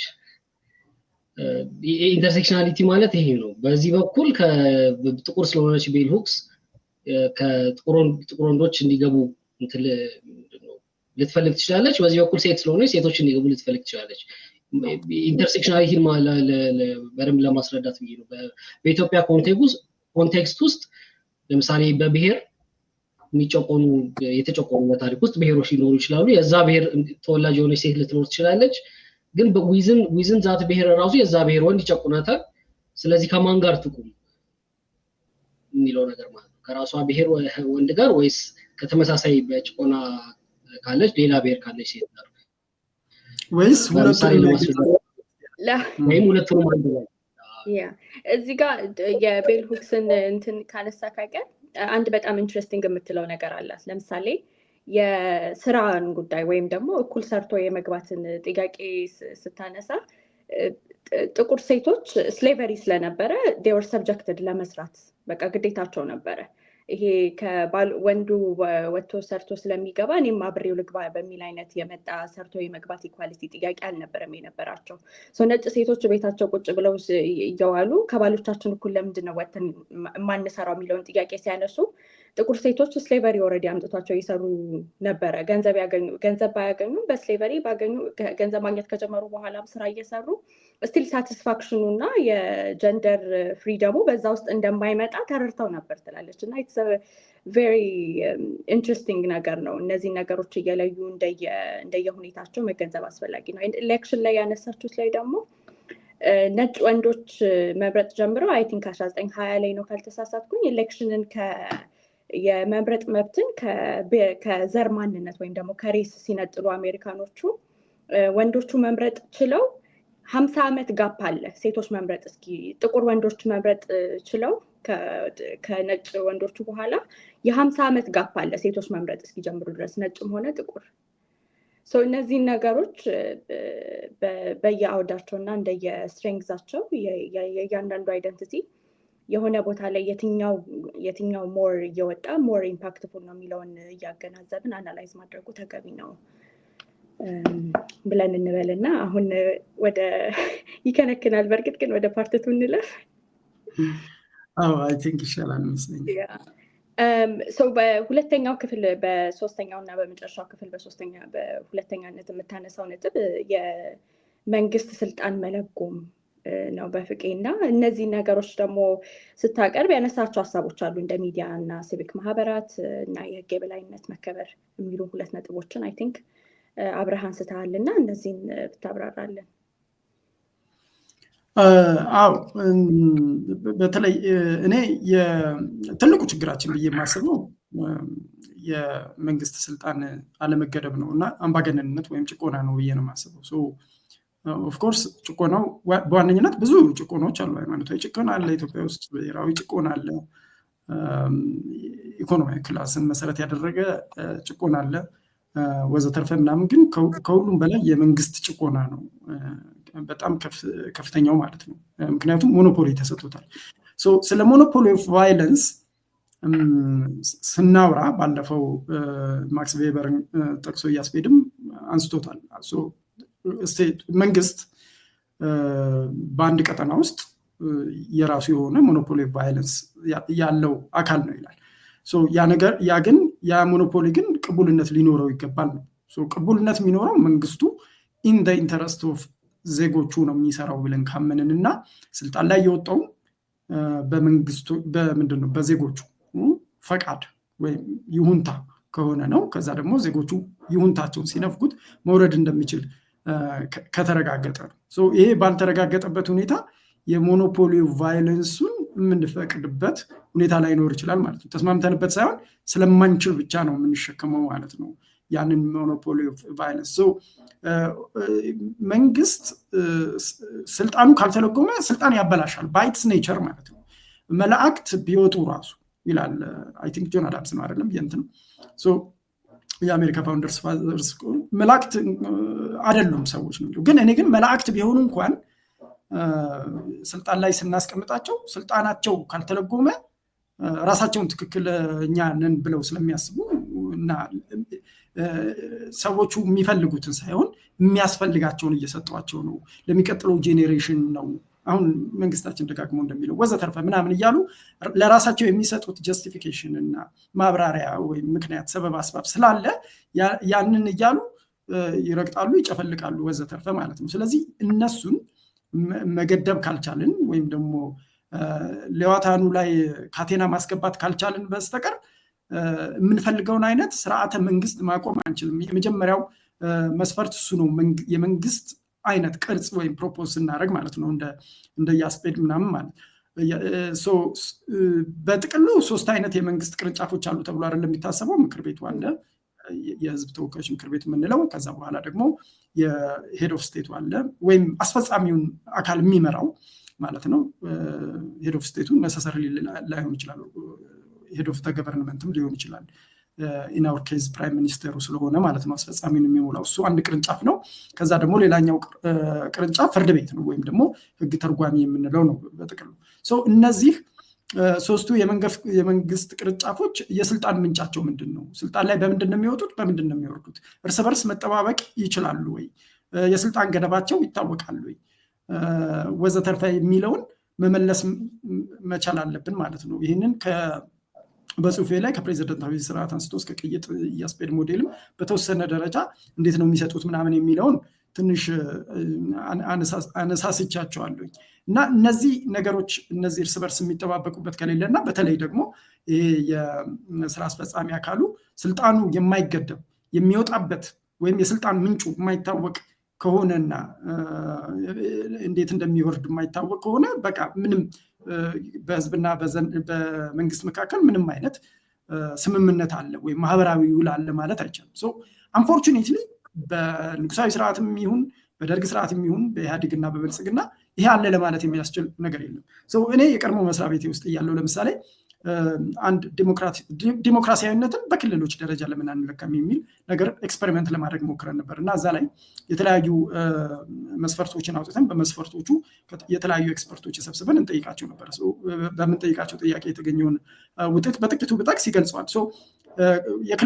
የክልሎችን ዲሞክራሲያዊነት ነው እንትን ለማለት ነው። ስለዚህ ለምሳሌ የሶስቱም የመንግስት ቅርንጫፎች ነፃነትን በተመለከተ ኦቶኖሚ ያላቸው ወይ ራሳቸው የሚለውን በተመለከተ ስንጠይቅ ነበረ። ሁሉም የክልል መንግስታትን የገመገሙ ባለሙያዎች የሚል መልስ ነው የሰጡን።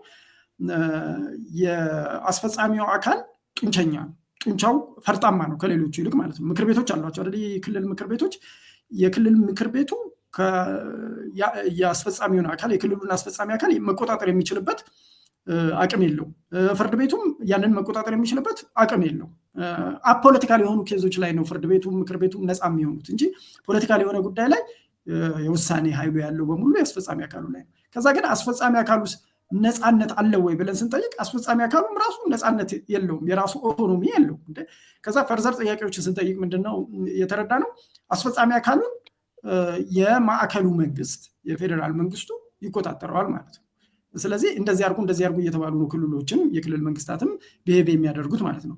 ኦኬ እዛ ሲያቆማሉ ብለን ስንጠይቅ የፌዴራሉ አስፈጻሚ አካል ደግሞ በፓርቲ ውሳኔ ነው። ይሄ ኢህአዴግ ውስጥ የነበረው ዲሞክራቲክ ሴንትራሊዝም ወይም የተማከለ ዲሞክራሲያዊነት የሚሉት የቫንጋርድ ፓርቲ አሰራር ነው ማለት ነው። ፓርቲው ውስጥ ጥቂት ሰዎች ይወስናሉ። የፓርቲው አባላት በሙሉ ያንን የማስፈጸም ውሳኔ ግዴታ አለባቸው። ያ በፓርቲ ደረጃ፣ በክልል ደረጃ ወዘተርፈ ምክር ቤቱ፣ ፍርድ ቤቱ ሁሉ ያንን እንትን የሚሉ ናቸው። ይህንን እያሰብን ነው የመንግስት ቅርጽ ፕሮፖዝም ስናደርግ ወይም ስንመርጥ ማድረግ ያለብን ማለት ነው። ለምሳሌ የስልጣን ላይ መውጫና መውረጃ መንገዳቸው ወይም ደግሞ ህዝቦች ብዙሃን ለፍርድ ቤቱም ለምክር ቤቱም ይሁን ለዛኛው የሚሰጡት ነገር ይህንን ከግንዛቤ ውስጥ ያስገባ መሆን አለበት ነው። የህገ መንግስታዊ ፍርድ ቤት ጉዳይ አንዱ ይሄ ነው። ለምሳሌ የፌዴሬሽን ምክር ቤት ነው ይህንን ስልጣን የወሰደው። እያስፔድም ሲተነትነው ነበረ ባለፈው። የፌዴሬሽን ምክር ቤት ይህንን መውሰዱ ምን አይነት ጉዳይ ያስከትሏል? የፌዴሬሽን ምክር ቤቱን የክልል ምክር ቤቶች ናቸው የሚሰይሟቸው። ዞሮ ዞሮ እዛው አንድ ፓርቲ ውስጥ እንዲቆይ ነገሩን ያደርገዋል ማለት ነው። ስለዚህ ፖለቲካል ቦዲ ነው የፌዴሬሽን ምክር ቤት። ያ ፖለቲካል ቦዲ ደግሞ የፍርድ ቤትን ስራ እየሰራ ነው ማለት ነው። ከፖለቲካ ዲፖለቲሳይዝ ማድረግ አለብን ፍርድ ቤትን። የፌዴሬሽን ምክር ቤት ለምሳሌ መመስረት አንዱ ጥሩ ነው፣ ግን የህገ መንግስት ፍርድ ቤት መመስረት አንዱ ጥሩ መፍትሄ ነው። ግን የህገ መንግስት ፍርድ ቤቱ ራሱ እንዴት ነው ዳኞቹ የሚሰየሙት? ለምሳሌ በአሜሪካን ሱፕሪም ኮርት ትንሽ የሞከሩት ምንድነው የተወሰኑ ሰዎች ያሉበት ፍርድ ቤት ነው። ግን አንድ ሰው ጡረታ ሲወጣ ወይም ካፓሲቴትድ ሲሆን አርጅቶ ወይ ሞቶ ምናምን ሲሆን ከዳኛቸው ሲገር ተቀማጩ ፕሬዝዳንት ያቀርብና በኮንግረሱ ያሾማል ማለት ነው። ግን ሹመቱ ላይፍ ታይም ነው። ያ ላይፍ ታይም መሆኑ ምንድነው ማንም የሚሽራቸው ስለሌለ በዛ ምክንያት የሚሻርባቸው በጣም ጥቂት ሁኔታዎች ናቸው። በዛ ምክንያት ኢንዲፔንደንሱን ሱፕሪም ኮርቱ ጠብቆ ይኖራል ማለት ነው፣ መንግስታት ቢቀያየሩ ማለት ነው።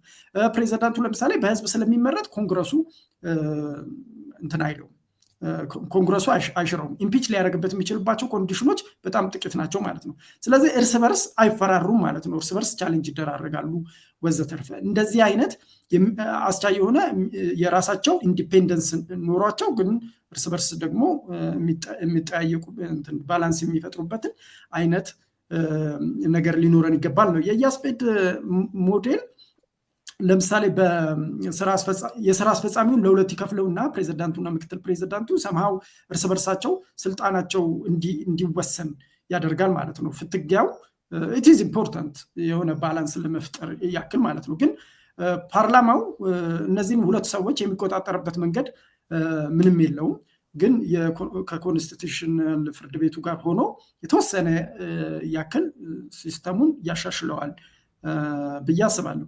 ግን ሶስቱ የመንግስት ቅርንጫፎች በቂ አይደሉም። ሚዲያና ሲቪል ማህበረሰብ ለምሳሌ በጣም የማይተካ ሚና ነው የሚጫወቱት በዚህ እንትን ውስጥ ማለት ነው። እና አንድ የአሜሪካ ፕሬዚዳንት ምን ብሎ ነበረ? እኔ ለምሳሌ አያርገውና ከምርጫና ከፕሬስ ነፃነት ከፕሬስ ከሁለት አንዱን ግዴታ መምረጥ አለበት ቢባል I will take my chances with the press ነው የሚለው። እና እኔም እንደዛ ነው የማስበው። ምክንያቱም የፕሬስን ስናስበው በጠቅላላ ሚዲያ የመናገር ነፃነትን እያሰብን ነው። የመናገር ነፃነት የሌለበት ስርዓት ውስጥ መንግስት ተጠያቂ መሆን አይችልም። ትልቁ እንትን እንዳልኩት ይሄ ሌዋታኑ በጣም ግዙፍ ነው፣ አቅሙ ትልቅ ነው። ስለዚህ የፈለገውን ያደርጋል። ስለዚህ ሌዋታኑን ማሰር ያስፈልጋል። ያንን ማሰር የሚቻለው በመንግስት ቅርንጫፍ ሳይሆን እነሱ እንደዛ ስለሚቆጣጠራቸው ነፃና ገለልተኛ በሆኑ ሲቪል ማህበረሰብና ሚዲያም ጭምር ነው። ሌላው ኢኳሊ በጣም ዲስከስ ማድረግ ያለብን በተለይ በኢትዮጵያ በአሁኑ ሰዓት በጣም ኮንሰርኒንግ ስለሆነ የህግ የበላይነት ጉዳይ ነው። ሰዎች ሁሉ በህግ ፊት እኩል ናቸው። በጣም ክሊሼ የሚመስል ግን በጣም ትልቅ ሰዎች ሁሉ በህግ ፊት እኩል ናቸው ሲባል ሀብታም ነህ ባለስልጣን ነህ ተብሎ ከህግ በላይ አትሆንም ነው። ሁላችንም ከህግ በታች ነን። ሁላችንም በህግ ፊት ስንቀርብ ፍርድ ቤት እኩል ነን። ለምሳሌ አሁን ጠቅላይ ሚኒስትሩን ፍርድ ቤት ለምስክርነት ወይ ለማንኛውም ጉዳይ ሊጠራቸው ይችላል። ግን ቢጠራቸው ይመጣሉ? ኢትዮጵያውያን ከሆነን ሁላችንም እንደማይሄዱ እናውቃለን። አንሌስ የራሳቸው ገጽታ የሚገነባበት ሁኔታ ከሌለ በስተቀር ማለት ነው። ዳኞች ኢትዮጵያ ውስጥ ፍርድ ቤት ውስጥ በወሰኑት ምክንያት የታሰሩባቸው አጋጣሚዎች አሉ፣ አማራ ክልልና ኦሮሚያ ክልል ውስጥ ማለት ነው። ይሄ የፍርድ ቤቱንም ነፃነት ያሳጣል፣ የህግ በላይነትንም በጣም የሚሸረሽር ነገር ነው። ተጠያቂነት ለምሳሌ አሁን ባለስልጣናት አርቢትራሪሊ ነው የሚወስኑት ከጠቅላይ ሚኒስትሩ ጀምሮ ማለት ነው። ለምሳሌ ጠቅላይ ሚኒስትሩ ጽሁፌም ላይ አንስቼዋለሁ። ምክር ቤቱ 1 ሳንቲም 74 ሳንቲም ስላልሰጠኝ በዚህ ጉዳይ ላይ ሊጠይቀኝ አይችልም ብለዋል። እና እኔ እንደውም የሆነ አጋጣሚ ላይ አግኝቻቸው የኦዲተሩ ጄኔራል ኦዲተሯንም ጠይቂያቸው ነበረ። አንድ መድረክ ላይ አግኝቻቸው ማለት ነው። ለምንድን ነው ኦዲት የማይደረገው? ያኛው ያ በጀት እነዚህ ትልልቅ ሜጋ ፕሮጀክቶች የሚሰሩባቸው በጀቱ በገንዘብ ሚኒስቴር በኩል ቀርቦ ለህዝብ ተወካዮች ምክር ቤት የጸደቀ ስላልሆነ እኛ ማንዴቱ የለንም። የኛ የተሰጠን ማንዴት በህዝብ ተወካዮች ምክር ቤት በኩል ነው እና በዛ የጸደቀውን ነው ኦዲት የምናደርገው ምናምን የሚል መልስ ሰጥተውኛል። ጥያቄ መልሳቸው ሌጂቲሜት ነው። ግን ጉዳዩ ምንድን ነው? ጠቅላይ ሚኒስትር አብይ አህመድ ከየት የሚመጣው ገንዘብ እሳቸው የኢትዮጵያ መሪ ስለሆኑ የመጣ ገንዘብ ነው እንጂ ከእሳቸው ጋር የግል ፍቅር ያለው መንግስት ወይም አገር የሰጣቸው ገንዘብ አይደለም። ይሄንኛው ተጠያቂ የማይሆን ከሆነ ይሄ ነው በቃ አብሶሉት ፓወር ኮራፕትስ አብሶሉትሊ እንድንል የሚያስችለን ማለት ነው። ሻክል አልተደረገባቸውም ማለት ነው የኛም ጠቅላይ ሚኒስትር። ይሄ ነው ትልቁ ፈተና በቀዳማዊ ኃይለሥላሴም በመንግስቱ ኃይለማርያምም በመለስ ዜናዊም ይሁን በማናቸው ጠቅላይ ሚኒስትር አብይ አህመድ እየተመለከትን ያለነው ለማለት ነው። አመሰግናለሁ። ያስፔድ ያለህን አስተያየት አጠር አድርገህ ሰዓት ገድብብሃለሁ። በጣም እየሄድን ሰዓቱ ሄዷል። ብዙም የምቀረነው ነገር የለም። እርግጥ የተወሰነ ነጥቦችን ብቻ ላንሳ። እንትን ነው ባለፈው እንዳልኩት ፐርስፔክቲቫችን ነው የሚለያየው። በፍቃዱ እያለ ያለው ነገር በሙሉ አንደርስታንድ አደርጋለሁ። የበፍቃዱ ስጋቶች በሙሉ የኔም ስጋቶች ናቸው። ግን እኔ ሌላ ተጨማሪ ስጋት አለ በፍቃዱ ሊሰጋበት የሚገባው ጉዳይ ብዬ ማስበውን ሳይድ ላንሳ። መንግስት ያው ብዙ ጊዜ ተብሏል ነሰሰሪ ኢቭል እኩይ ነገር ነው፣ ሰይጣን ነው፣ አውሬ ነው፣ ፕሪዳተር ነው፣ ሌዋታን ነው፣ ዘንዶ ነው፣ ሁሉም የሚስማማበት ነው። ግን አስፈላጊ ዘንዶ ነው። የሰው ልጅ መንግስት የሚባለው ነገር የፈጠረው አስፈላጊ ስለሆነበት ነው እንጂ ሁሉም በነፃነት እንዳሻው የወደደውን እያደረገ ቢኖር የሰው ልጅ ይሄ ኢኒሻል ፍላጎት ይሄ ነው ብዬ ነው የማስበው። ግን እርስ በርስ ያው ወደ ምንድነው ህግ አልቦ የሆነ ነውጠኛ እንትን ውስጥ ላለመግባት ብለህ ያስቀመጥከው ጥሩ አማርኛ ይመስላል። ለዛ ነው መንግስት የሚባለው ነገር ኢኒሻሊ ያስፈልገው። የሆነ ዋልተር ሊፕማን የሚባል ሰው አለ። አንድ ህዝብ ራሱን ገቨርን ማድረግ ከቻለ በጣም እድለኛ ነው። ሰልፍ ገቨርን ማድረግ ከቻለ በጣም እድለኛ ነው። ሰልፍ ገቨርን ማድረግ ባይችል ራሱ ግን በሌላም ቢሆን ዌል ገቨርንድ ከሆነ እንደው በስርዓቱ በአግባቡ ከተስተዳደረ ስቲል እድለኛ ነው። ይሄን ሁሉ ቢቀር አትሊስት ገቨርን መደረግ በራሱ በመጥፎ ሁኔታ ቢሆን መተዳደር በራሱ አስፈላጊ ነገር ነው። መንግስት አልቦ ከመሆን እነዚህ ደረጃዎች ይሻላሉ ብሎ ያስቀመጠው ነገር አለ። ኤኒዌይስ መንግስት ነሰሰሪ ኢቪል ነው። እንዴት አድርገን እንግራው የሚለውም ነገር በጣም ኢምፖርታንት ጥያቄ ነው። ልዩነታችን የሚወጣው በምን አይነት ሜካኒዝሞች እንግራው የሚለው ላይ ነው እና በምን እንግራው የሚለው ላይ ነው ልዩነታችን ያለው። መንግስት ያስፈልገው እንግዲህ በዘመናት ውስጥ መንግስታት ነበሩ። ቅቡልነት ባለፈው ትንሽ አይተንበታል። ይሁንታ ቅቡልነት ሌጂቲሜት በሆነ ይሁንታ ማግኘት ነሰሰሪ በምርጫ ምናምን ወይም ወደ ስልጣን በመተወጣበት መንገድ ምናምን ብቻ ይወሰናል ብዬ አላስብም። ስቲል ይሁንታ ያላቸው የህዝባቸው ይሁንታ ያላቸው ንጉሶች አሉ። አሁን በሚኖሩበት ዓለም ሞናርኪዎች አሉ። የአንድ ፓርቲ ሲስተም ያለባቸው እንደ ቻይና አይነት ሀገሮች አሉ። ብዙ አይነት ነገር አለ ይሁንታ የሚገኝበት። እሱን መጀመሪያ አስምሬ ለብሰው ይሁንታ በተለያየ መንገድ ይገኛል። ግን በየትኛውም መንገድ ወደ መንግስት ስልጣን የመንግስትን እንትን ራን ወደ ማድረግ የመጣን አካል እንዴት አድርገን ሻክልን እናድርገው፣ እንዴት አድርገን እንግራው፣ መልሶኛን በጣም ይጠቅመናል ብለን አስበን ያመጣነው ነገር እኛን ወደ መጉዳት እንዳይሄድ እንዴት አድርገን እንግራው የሚለው ጥያቄ፣ በምን አይነት ሜካኒዝሞች እንግራው የሚለው ጥያቄ ነው ኢምፖርታንት የሚመስለኝ። ከዛ በፊት አንድ ነገር ልጨምር። ቅድም እንዳልኩት መንግስታት እርስ በርስ እንዳንጎዳዳ ስንል የፈጠርናቸው ነገሮች ናቸው ብያለሁ። ግን አሁን ያሉት ደግሞ አሁን እኛ በምንኖርበት ዘመን ያሉ መንግስታት ኃላፊነታቸው የስቴት ኃላፊነት ወይም የሀገረ መንግስታት ኃላፊነት በዜጎች መካከል ዳኛ መሆን ብቻ አይደለም። ማለት ሁላችንም ነፃ ሆነን ያለ ማንም ዳኛና ያለ ማንም ሞኖፖሊ በጉልበት ላይ ሞኖፖሊ ያለው ኃይል ሳይኖር እርስ በርስ እንዳንገዳደል ማድረግ ብቻ ሳይሆን ከሌሎች ሀገራት ወይም ከሌሎች ሀገረ መንግስታት ኢንተረስት ወይም ፍላጎት መጠበቅንም ያካትታል ብዬ አስባለሁ። ምክንያቱም አሁን የዛሬ 300 ዓመት ላይ የዛሬ 400 ዓመት ላይ አንዱ ሀገር ወደ አንዱ ሀገር ትራቭል ለማድረግ አንዱ ሀገረ መንግስት ሌላ ሀገረ መንግስት ላይ ሄዶ በሚፈልገው መልኩ ኤክስፕሎይት ለማድረግ የነበሩበት ሪስትሪክሽኖች ከሞላ ጎደል ጠበው ዓለም ወደ አንድ መንደርነት እየሄደች ነው።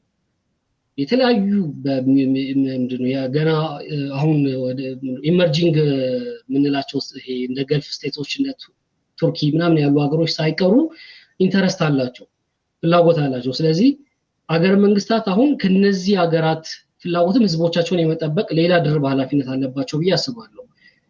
እንዲሁም ደግሞ በፊት ምንድነው አሁን ያልኩ የእርስ በርስ እንዳንጣላ ማድረግ ምናምን የመዳኘት ምናምን ኃላፊነት እንደነበረባቸው ሁሉ አሁን ፕሮቫይድ የማድረግ የሰርቪሶችን ቤዚክ የሆኑ ሰርቪሶችን የጤና ሊሆን ይችላል፣ የትምህርት ሊሆን ይችላል፣ የሚበላ ነገር ሊሆን ይችላል፣ ወዘተረፈ ፕሮቫይድ የማድረግ ግዴታ አለባቸው ሀገረ መንግስታቶች ብዬ አስባለሁኝ። እና እነዚህን ነገሮች ከማድረግ በማይከለክል መልኩ ወይም እነዚህ ነገሮች የማድረግ አቅማቸውን በማያሳጣቸው መልኩ ሻክል ቢደረጉ ወይም ቢገሩ እንደ ኢትዮጵያ ላሉ አይነት አገራት ተስፋሚ ነው ያስባለው። አይዲያሊ የአሜሪካ እንትን በጣም ያው ባለፈው አውርተናል አይደል? አሁን እነ ማዲሰን እና እነ ሃሚልተን ምናምን የፌደራልስ ፔፐር ተብሎ የተጠረዘው ነገር ሲጽፉ ዓለም ላይ የነበሩ ሲስተሞችን በሙሉ አይተው ዲሞክራሲን አይተው ሞናርኪን አይተው አሪስቶክራሲን አይተው ይሄን ብንተከተል ይሄ ጉዳት አለው ምናምን ብለው ቀያይጠው ነው እርስ በርስ የሚጠባበቅ መንግስት የፈጠሩት።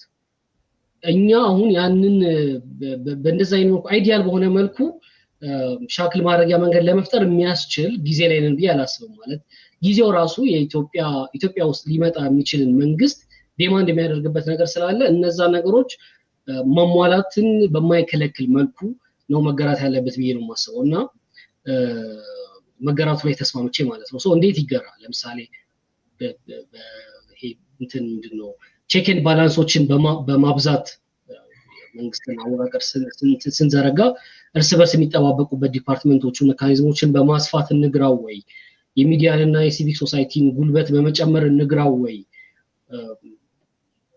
አንዱ መግሪያ መንገድ ነው። ግን አይ ቲንክ የማልማት አቅሙን እና ከሌሎች አገራት ኢንተረስት የራሱን ህዝብ የመጠበቅ አቅሙ በተወሰነ መልኩ የሚያጎሩ ይመስለኛል። እኔ እንትኑን ያንን ዲዛይን ሳመጣ ጽሁፌ ላይ እንዳልኩት በጣም ድራይቪንግ ፋክተሪ የተቀላጠፈ መንግስት እንዴት ነው የሚኖረን የሚለው ቶሎ ኢኮኖሚ ለውጥ ለማምጣት ማለት ነው። ሶ ለእኔ የተሻለ መንገድ መስሎ የሚታየኝ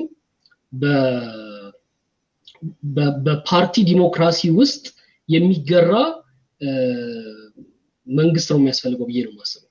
ምክንያቱም በፓርቲ ዲሞክራሲ ውስጥ ያው ቫንጋርድ ፓርቲ ባቁት ነው በፓርቲ ዲሞክራሲ ውስጥ ለመግራት ስትሞክርና በአጠቃላይ በሀገር ውስጥ በሚኖር የዲሞክራሲያዊ መርሆች ለመግራት ስትሞክር ያለው የውጭ ኢንተርቬንሽንም ሆነ የተለያዩ አካላት ኢንተርቬንሽን ይቀንሳል ብዬ አስባለሁ።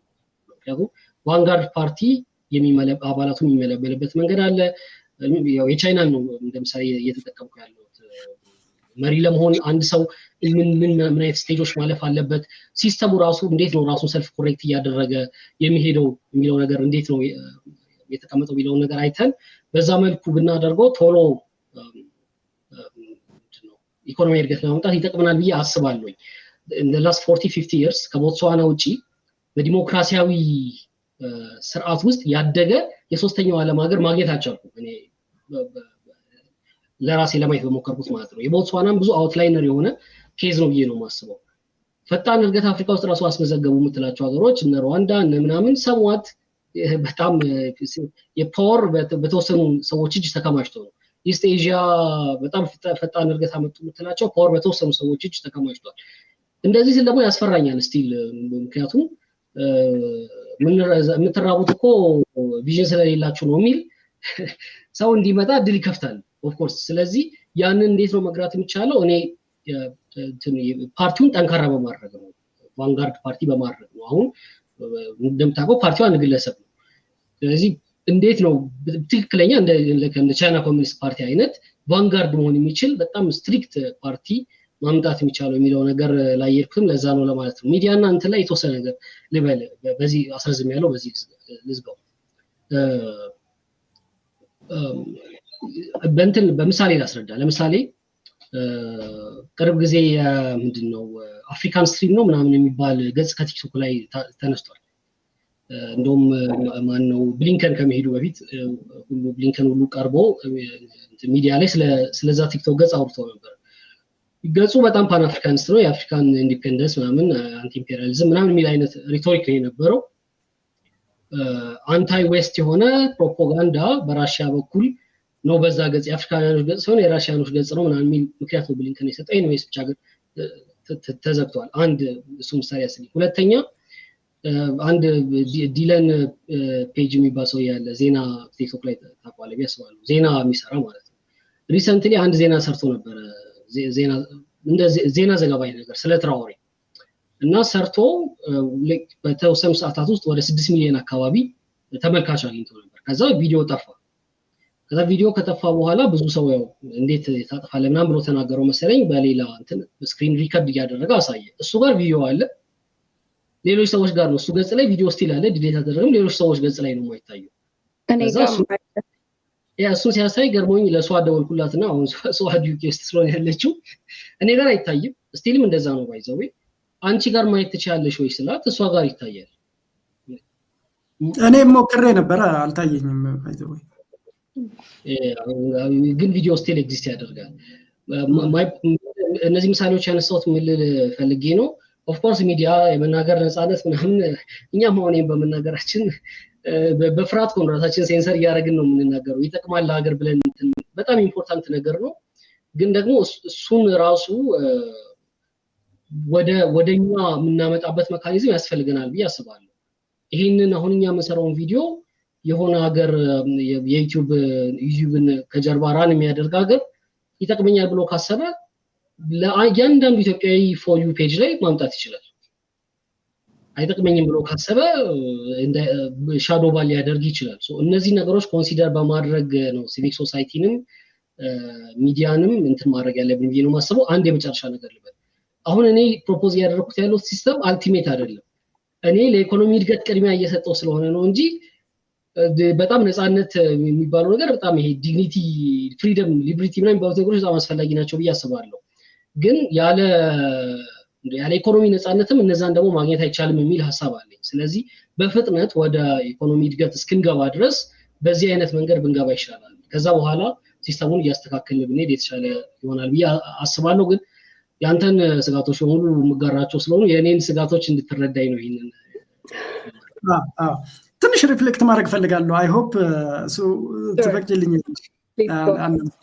ምንድን ነው መሰለኝ ለምሳሌ ለዚህ ኃላፊነት የማምነው መንግስት ወይም ቡድን አለ ወይም የኔ ፕሪንሲፕል አዝ አን አክቲቪስት መንግስትን አለማመን ነው።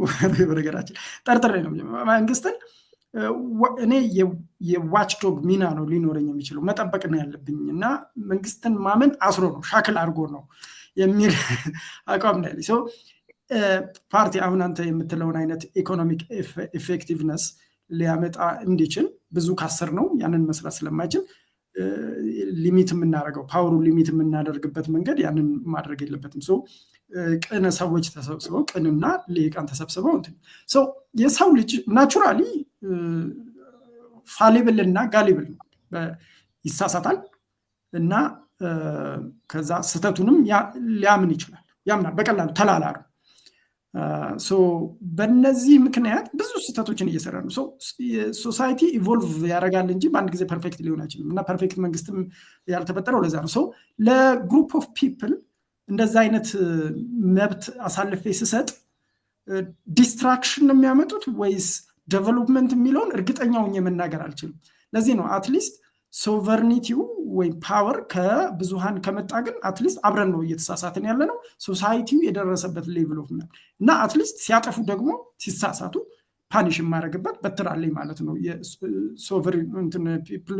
ህዝብ ብዙሃንን ያንን አይነት የሉዓላዊነት ስልጣን ስሰጥ ወይም የሚሰጥ ስርዓት ሲመጣ የሚል ነው አንደኛው እንትን።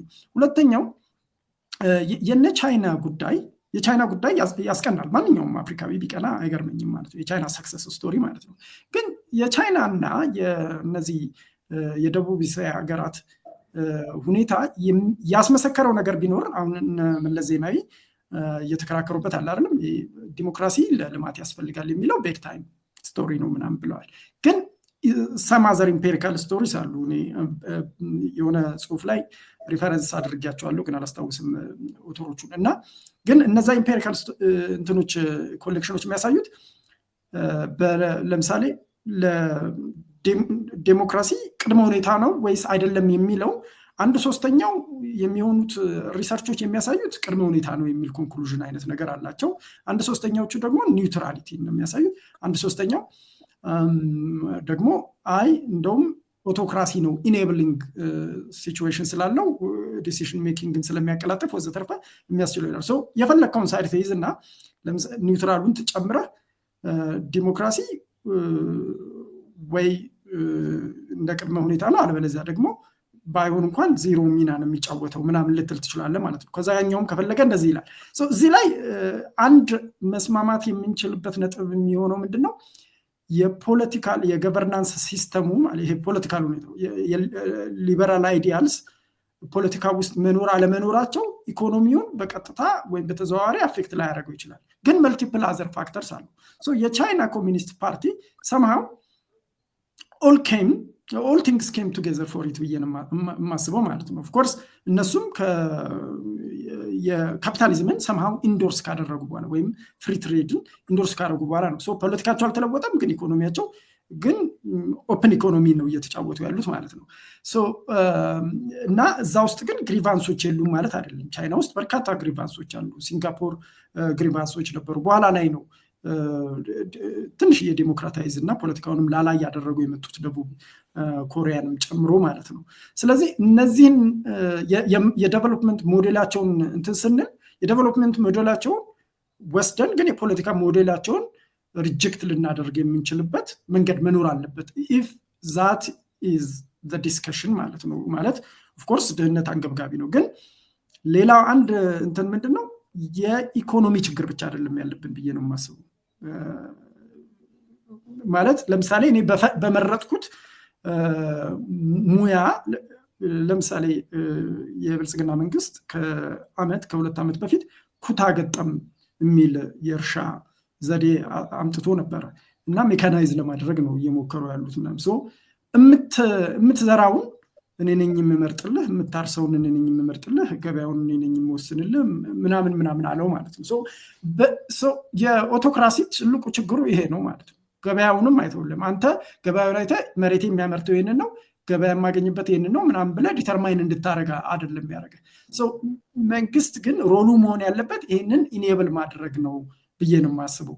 አንድ መንግስት ከሎ ኤንድ ኦርደር በተጨማሪ ሊያደርግ የሚችለው ትልቁም በዓለም ደረጃ አስተዋጽኦ ኮኦፕሬሽንን መፍጠሩ ነው ዊዝን ካንትሪ እና ከዛ ኢንተርናሽናል። ምክንያቱም ሰዎች የተሻለ ውጤታማ የሚሆኑት እርስ በርስ መተባበር የሚችሉበት ሁኔታ ሲኖር ነው። ያንን የመተባበሪያ ሁኔታ ኢኔብሊንግ ኢንቫይሮንመንት መፍጠር የሚችል መንግስት መኖር አለበት። ግን ያ መንግስት እኔ ይህንን አመጣለሁ ብሎ ስላለኝ ብቻ ቃሉን ብቻ አምኜ ስልጣን አላሸክመውም ማለት ነው። እንደማወርደው ያንን መንገዱን ሲስት እንደማወርደው ማወቅ አለብኝ። እዛ ላይ ነው የኔ ጭንቀት። ግን አይ ቲንክ በአብዛኛው ተግባብተናል። እንግዲህ አምስት ደቂቃ ከሰጣችሁኝ ጨምር አንድ ሀሳብ ብቻ ማለት ኢትስ ዳይሌማ እንትን ነው እዚህ ምንድነው ይሄ የእንትን የፊሎሶፊካል ቴስቶች አሉ አይደል? ይሄ የዩቲሊቴሪያን ምናምን የባቡሩ ምናምን ባቡር እየሄደ ከዛ ሁለት ቅያሶች አሉት። በአንዱ ቅያስ በኩል 5 ሰዎች አሉ፣ በአንዱ ቅያስ በኩል 1 ሰው አለ። አንተ ቅያሱን መቀየሪያው ጋር ነው ያለውና ዝም ካል ከ5 ሰው ሊሞት ነው፣ እንደዚህ ካደረግ ከ1 ሰው ሊሞት ነው። ስለዚህ ምን ታደርጋለህ? አይ እኔ በሁለቱም ሰው ነፍስ ልታጠፋ ነው፣ ስለዚህ ምንም አላደርግም ብለህ ቁጭ ካልክም 5 ሰው ይሞታል። የሆነ ነገር ካደረግክም 1 ሰው ይሞታል። ትንሽ ደግሞ ይሄንን ደግሞ እንትኑን ቴስቱን ከፍ ሲያደርጉት የሆነ ባቡር እየሄደ ነው፣ 5 ሰዎች ቆመዋል፣ ከዛ 1 ሰው ደግሞ ለብቻው ቆመዋል። ስለዚህ አንተ ያኛውን ሰው ገፍተረህ ከጣልከው ሀዲዱ ላይ ባቡሩ ስለሚያውቀው 5 ሰዎች ይተርፋሉ። ገፍተረህ ካልጣልከው ግን ሰዎቹ እንዳለ ይሞታሉ፣ 5 ሰዎች እንዳለ ይሞታሉ። የትኛውን ትመርጣለህ? አይ ሚን እንደዚህ አይነት ነገር በጣም ዳይሌማ ነው። አሁን በመሬት ላይ ይሄንን ዝራ ይሄንን አትዝራ፣ ይሄንን አብቅል ይሄንን አታብቅል፣ ይሄ መንግስት የራሱ የሚያዋጣውን አይቶ ይሄንን ትክክል ምናምን ሲለ በጣም አስቸጋሪ ነገር ነው እንትን ለማለት። ግን ኮሌክቲቭሊ የትኛው ጥቅም ያመዝናል ወደሚለው ልቤ ያደላብኛል። ምሳሌ ልስጥ። የግልገል ጊቤ ሲሰራ መለስ ዜናዊ የሰጠውን ኢንተርቪው ትዝ ይላል።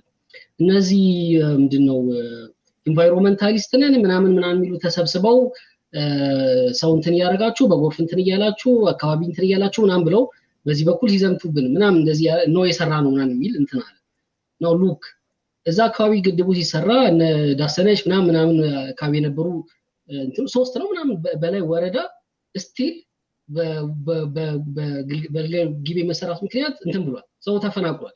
እነዛ ወረዳዎች በስቲል በውሃ ውስጥ ነው ያሉት፣ ስቲል ከውሃው ስር ነው ያሉት፣ ጠፍተዋል ወረዳዎቹ ማለት ነው። በግልገል ጊቤ መሰራት ደግሞ በዚህ በኩል ያመጣውን ኢኮኖሚካል ጥቅምና አብዛኛውን ህዝብ ተጠቃሚ ማድረጉ እንዳለ ነው። የትኛውን ነው የምትመርጠው?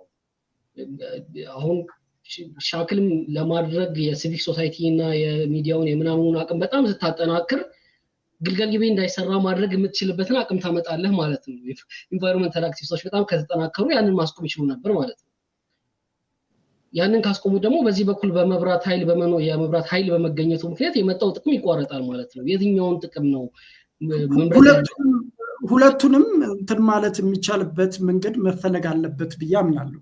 እኔ ዩቲሊታሪያን አይደለሁም በነገራችን ላይ ራሴን ብዙ ጊዜ ፈትኘው ዩቲሊታሪያኒዝም ላይ ፊሊንግ የለኝም። ግን እዚህ ላይ ምንድነው የግልገል ጊቤ ሲሰራ ራሱ ገና ባይ ዲዛይን ማለት ነው ሰማው ይታወቃል። እንትኑ ውሃው እነዛን ሰዎች ያፈናቅላቸዋል ብዙ ጊዜ ከኖሩበት ቀያቸው ምናምን ማለት ነው። ሰም ሶርት ኦፍ ኮላተራል ዳሜጅ አለው። ግን ዳሜጁን እንዴት ነው ሚኒማይዝ የምናደርገው? እንዴት እነዚህን ሰዎች ፓርቲሲፔት እናደርጋቸው እና አትሊስት እነሱ ኢኮኖሚክ ቤኔፊሻሪ የሚሆኑበት ላይፋቸው ትራንስፎርም ወይም ኮምፐንሴትድ የሆኑ የሚሰማቸው ዊን ዊን ሲቹዌሽን እንዲኖር ማለት ነው። ዩዥዋሊ ኦቶሪታሪያን ገቨርንመንትስ ሲወስኑ ግን የሚወስኑት ምንድነው ይሄንኛው ብዙሃኑን የሚጠቅምና የሚቀጥለውን ጄኔሬሽን እንደዚህ ምናምን ስለዚህ የሆነ ሰው የሆነ ኮሚኒቲ መስዋዕት መሆን አለበት። አሁን የኮሪደር ልማቱ ላይ የምናየው ማለት ነው። የኮሪደር ልማቱ አውትካሙ የኤሌክትሪኩን ያክል ላይሆን ይችላል። አላውቅም ግን የሚሉን ምንድነው ኮሪደሩን እኛ ልማት ብለን አንድ ላይ መጥራት ስንጀምር ነው ስህተት የመጣው። ልማት ኦክሲሞሮን ሊሆን ይችላል። ብዙ ሰዎች ይፈናቀላሉ አይደለ በዚህ ፕሮሰስ ምናምን። ከዛ ጠቅላይ ሚኒስትር አብይም ሌሎች ባለስልጣናትም ወጥተው የሚሰጡት ጀስቲፊኬሽን ምናምን ነገ ታመሰግኑናላችሁ ወይም ምናምን ምንድነው የዛሬ ህይወታችሁን እሰዋዋለሁ ለነገ ህይወታችሁ። ከዛ እኔ አምናት ሹር ነገ ህይወቴ እንደሚሻሻል በዚህ ነገር ወይም ደግሞ እኔ መኖር ነው የምፈልገው የነገ ትውልድ ለራሱ ይስራ። እኔ በተቻለ መጠን እዳላ ለማኖር እሞክራለሁ። ግን አትሊስት እኔ የመኖር ማለት ያለ ፈቃድ መምጣቴ ሳያንስ ከእንደገና ደግሞ የመኖር ነፃነቴንና መነፈግ የለብኝም። ዜር መስት ቢ ኮምፕሮማይዝ። ዲሞክራሲ የሚሰጠን እድል የማስበውም ያንን በዳሰነች ህዝቦችና በሌሎቹም እዛ አካባቢ በተፈናቀሉ ህዝቦችና በሌላው ከዛ ቤኔፊት በሚያገኘው ህዝብ መካከል ያለ የጥቅም ኮምፕሮማይዝ እና ድርድር መኖር አለበት እና ሁላችንንም ያማከለ አይነት መፍትሄ እና ይቻላል ብዬ ለማስበው። ግን ዲፊከልቲ ምናምን ይገባኛል። ኢትስ ኖት አዝ ኢዚ እንደዚህ እንደምናወራ በጣም ሰማለ በመሳው ሀሳብ። ግን አንተ መንግስትን እንደምትጠራጠረው ሁሉ ይሄንን ለኔ ጥቅም ብሎ ለነገ ብሎ ያደርጋል ብለህ እንደምትጠራጠረው ሁሉ የኔ እኮ ችግር ሲቪክ ሶሳይቲዎች የሲቪክ ሶሳይቲውን የሚዲያውን ኢንቴንት መጠራጠሬ ነው። ምን ልልህ ነው? ለምሳሌ ኢንቫይሮንመንታል አክቲቪስት ሆኖ ሲመጣ ለዳሰነች ህዝብ ተቆርቆሮ ብቻ ነው ወይስ ሌላ ማሊሺየስ ኢንቴንት ሌላ ሌሎች ሀገራት ስለማይፈልጉ ለምሳሌ ግብጽ ወይ ምናምን እንደዚህ ስል እንትን መንግስት ብዙ ጊዜ ይሄንን ሪቶሪክ በጣም ስላበላው ወደዛ እንዳሊ በጣም እየተሳቀኩ ነው። ግን አሉ ማሊሺየስ ኢንቴንቶች ሁልጊዜ ይኖራሉ። አጭር ምሳሌ ለመስጠት እንትና እኮ ማን ነው ስሙ ኪሲንጀር ለሲአይኤ 3 ጊዜ ምናምን ብሪፊንግ ሲጽፍ አንዱ ከጻፋቸው ብሪፊንጎች መካከል የኃይለሥላሴ መንግስት ማገዝ አለብን ወዳጃችን ነው ግን የሶቪየት ራም የተጠናከረ ነው ወጣቶቹ ኃይለሥላሴን አይፈልጉም ኃይለሥላሴ መሄድ ከሆነ ውስጥ ያሉትን ቅራኔዎች ማባባስ አለብን የሚል አይነት ምክር ሐሳብ ነው የጻፈው ለምሳሌ በ1970 የጻፈው ማለት ነው። ያንን ለማድረግ ኦፍ ኮርስ የሆነ ነገር ማድረጋቸው አይቀርም። ሲቪክ ሶሳይቲ ሚዲያ ምናምን የምትለው ነገር መንግስት አጌንስት የነዛ ሀገራት ፖሊሲ ከሄደ መስራታቸው አይቀርም። ትናንትና ለሷድ ያወራውላት ነበር በዚህ ጨርስ ጫት ስለ ጫት ያወራውላት ነበርና በጣም የደነቀኝ ነገር ሳነብ ያገኘው ጫትን ክላስ ቢ የሆነ አቢዩዚቭ ድራግ ነው ምናምን ተብሎ ሪሰርች እንዲሰራ ያደረጉና ሪሰርች ውስጥ በዋናነት የተሳተፉት በ1980 የመጀመሪያው ሪሰርች ሲሰራ የኢጂፕሽያን ስኮላርስ ነበሩ። ከዛ በኋላ በ2000 እንደዛ ዩኤን ውስጥ በድጋሚ ሲሰራ የኢጂፕሽያን ስኮላርስ ነበሩ። ከዛ ከዩኤስ ጋር ሚሊተሪ አግሪመንት ሲፈጽሙ አንዱ ሪኳየርመንት አድርጎ ያስቀመጡት ባን እንዲደረግ ለምን ብለ ስትል ኦፍ ኮርስ ጫት በኢሪጌሽን ነው የሚለማው በመስኖ ነው የሚለማው 4-5 ጊዜ በአመት ሊበቅል ይችላል። ስለዚህ መስኖን ከገደብክ አባይ እንትን ሊልባቸው ነው። ከዛ ደግሞ ኤክስፖርት አድርገ ጥሩ ገንዘብ ምናምን ካገኘ እንደገና እዚህ ጋር ያለው ከነሱ ተቀናቃኝ የሆነው ሀገር ጠንከራ ሊሆን ነው። ምሳሌ ነው ማለት ለምሳሌ ሪሊጂየስሊ ከሳውዲ ጋር አንዱ የኢጂፕት ትገፋው የነበረው እንትን ይሄን ነው የጫትን በሃይማኖት እንትን ማስወገዝ ማለት ነው። ምሳሌ ይሄ ጫት ወጣቱን እንትን እያለ ነው ጫት በጣም መጥፎ ተክል ነው ምናምን የሚል አንድ ሲቪክ ሶሳይቲ ቢፈጠር ኢትዮጵያ ውስጥ በትክክል ለወጣቱ ወይ ለምናምን ከመቆርቆር ሊሆን ይችላል። there might also be another malicious intent። ስለዚህ መንግስት ስንገራ በዚህ ዳይሌማ ውስጥ በዚህ ውዝግብ ውስጥ ሆኜ ነው ስለ መንግስት መገራት ሳስብ ያለኝ ሐሳብ ለማለት ነው። አብዝቻለሁ ይቅርታ። አይ ልክ ነው ማለት ሌጂቲሜት እኮ ነው እንትኑን ሲቪል ሶሳይቲ ሚዲያም ዝም ብሎ ከተጠርጣሪነት ማለፍ የለባቸውም። ግን እንትኑ መፍትሄው በየማስበው ሞር ነፃነት ነው። እኔ ለምሳሌ ሁልጊዜ የሚልኛቸው የጥላቻ ንግግርና የሐሰተኛ መረጃ ስርጭት በዛ። ስለዚህ ሶሻል ሚዲያው መታገድ አለበት ኦር ሰምቲንግ እንደዚህ አይነት ብዙ ሰው ፕሮፖዝ ያደርጋል ማለት ነው። እኔ የማስበው ሞር ነፃነት ነው መሆን ያለበት እና ከዛ በኋላ በፍጭት ፊልተር አውት ይደረጋል። ግን ፕላትፎርሞቹ ምናምኖቹ በተመሳሳይ ሁኔታ አካውንቴብል ማድረግ የምንችልበት መንገድ መኖር አለበት። የውጭ ተጽዕኖ እና የሌሎች ማሊሺየስ ኢንቴንሽን ያላቸው አካላት ኢንተርጀክት ሊያደርጉ ይችላሉ። ሪሰርቾች ራሳቸው ማኒፑሌት ተደርገው አለ አይደል የሪሰርች ፋይንዲንግ ፎር ፖለቲካል ፐርፐዝ ፎር ኢኮኖሚክ እንደ ኢኮኖሚክ ሂት ዌፐን ሆኖ ሊቀርብ ይችላል ወዘተርፈ ሊባል ይችላል። እነሱን የምንከላከልባቸው መንገዶች በጊዜ ውስጥ ማዳበር አለብን ብዬ አስባለሁ። ኦፍኮርስ ምንም ከተጠያቂነት ውጪ የሚሆን ኢንቲቲ መኖር የለበትም